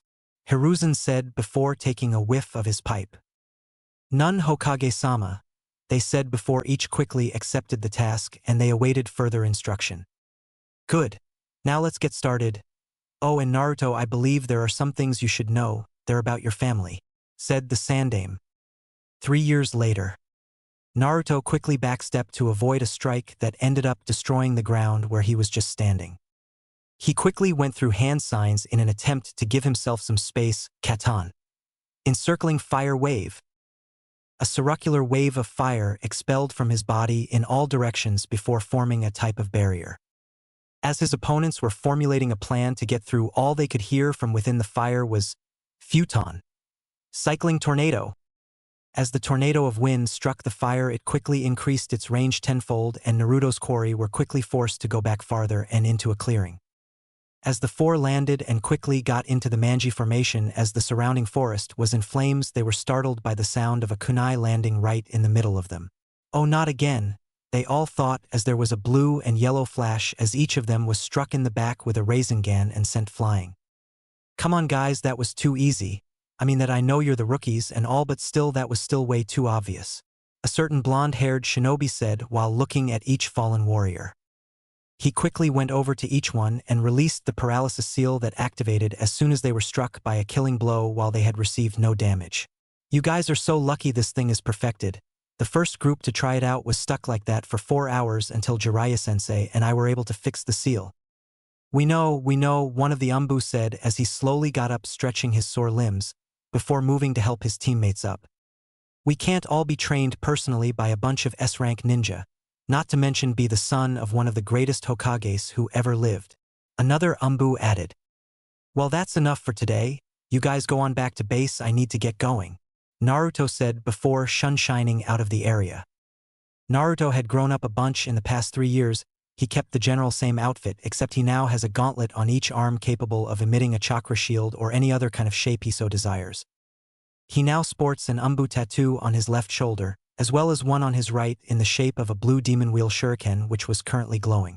His Konoha headband is kept on his forehead with a kanji for root on the top right corner, and he has on a black Konoha Jounin flak vest that has the metal shoulder protectors on each side. Kusanagi still hangs over his right shoulder, and he still keeps different seals around his wrist for quick access to shuriken and kunai, as well as several holsters on his waist and legs.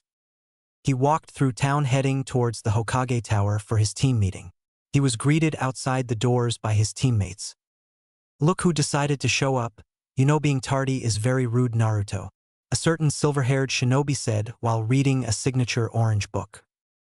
You're one to talk, Kakashi-sensei? Naruto responded while grinning.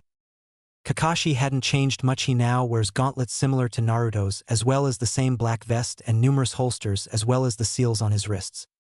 Naruto-kun, how did your training go today with the new Umbu squad?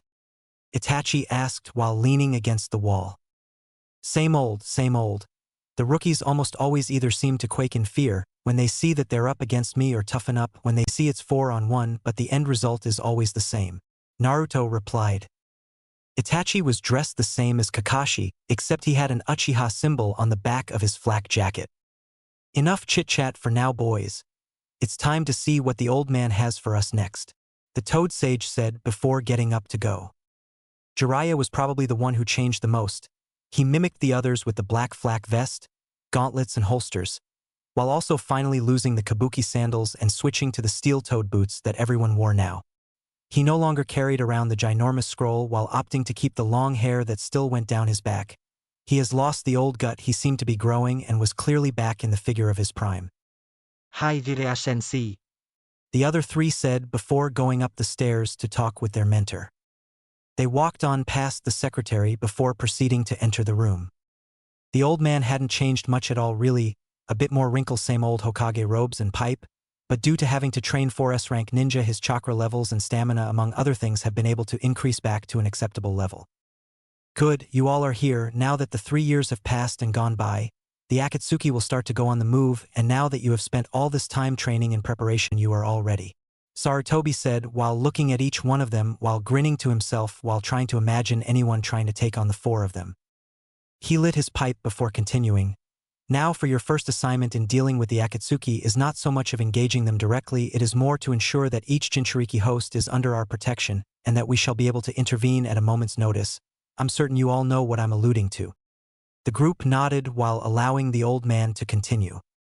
First, you all shall go to Suna to deliver one Naruto's Hiraishin Kunai to Garadano while also placing markers around the surrounding area, and then next will be Kumo and so on and so forth in order of the amount of tails each bijou have, because that seems to be the order in which they need to be sealed, as Itachi-kun informed us.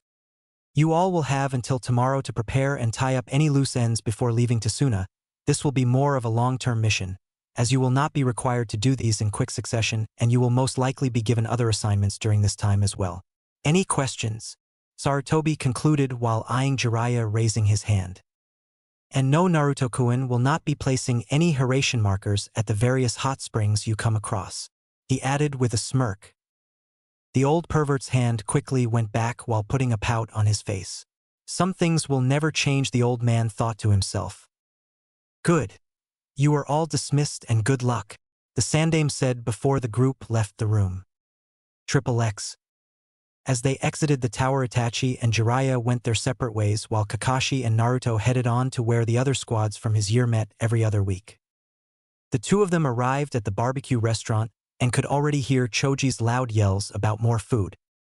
Yo was all they said as they entered and sat down. They were greeted by Lee and Guy respectively, who each started the routine of challenging their eternal rival. Neither had changed much at all. Guy stuck to the same outfit, while Lee had a green Chunin flak vest while his katana was slung across back while he had dual tonfa hanging on his waist. Yosh Naruto-kun, Kakashi-kun. It is such a joy to see you this youthful day. It is time to test your flames of youthful spirit against my own. It is your turn to propose the duel, Guy and Lee yelled out at the duo. Naruto looked at Kakashi and stared at him for a minute before looking back at the massive eyebrow duo. I'm sorry, did you say something? Was Kakashi's and Naruto's response before Guy and Lee started screaming about how hip and cool they were before shutting up after being threatened to be kicked out. The rest of the group were all in their Part 2 outfits while Sasuke was dressed in standard Jounin garb with his sword along his back and an Uchiha symbol on his back. Sasuke had changed the most in attitude after Itachi had returned back to Konoha, while what probably had to do the most with that is just the fact that the extreme desire for revenge was gone, and then Itachi's modesty starting to rub off on him, and him not being quite as worshipped by the civilian population quite so much anymore. Once again, thanks to Itachi's return, he was actually quite pleasant. Sakura was the same as she is in Part 2. She has lost almost all of her fangirl tendencies thanks to the special class just for that she and the majority of the female shinobi under the rank of Jounin had to take. The rest of them were all as they were in Part 2 except quite a bit stronger. They were all Tokubetsu Jounin given at how they all had a particular field they specialized in, except for Sasuke and Niji who were full Jounin. They stayed there talking about recent missions or what was to happen in the future before they went their separate ways. XXX. The next day the 4 of them met at the front gate, before saying goodbye to the eternal gate guards Izumo and Kotetsu before heading out. They spent a good couple days casually walking as there was no real need of a rush, and they scouted around to confirm that Naruto and Jiraiya's different seal traps were all active and hadn't gone off. When they were a good hours away from Suna, Naruto placed one of his markers on a boulder before continuing. As they drew closer, they saw a massive explosion go off along with an enormous amount of sand blocking the blast. And so it begins, they all thought to themselves before dashing off towards Sunagakure to join the fight.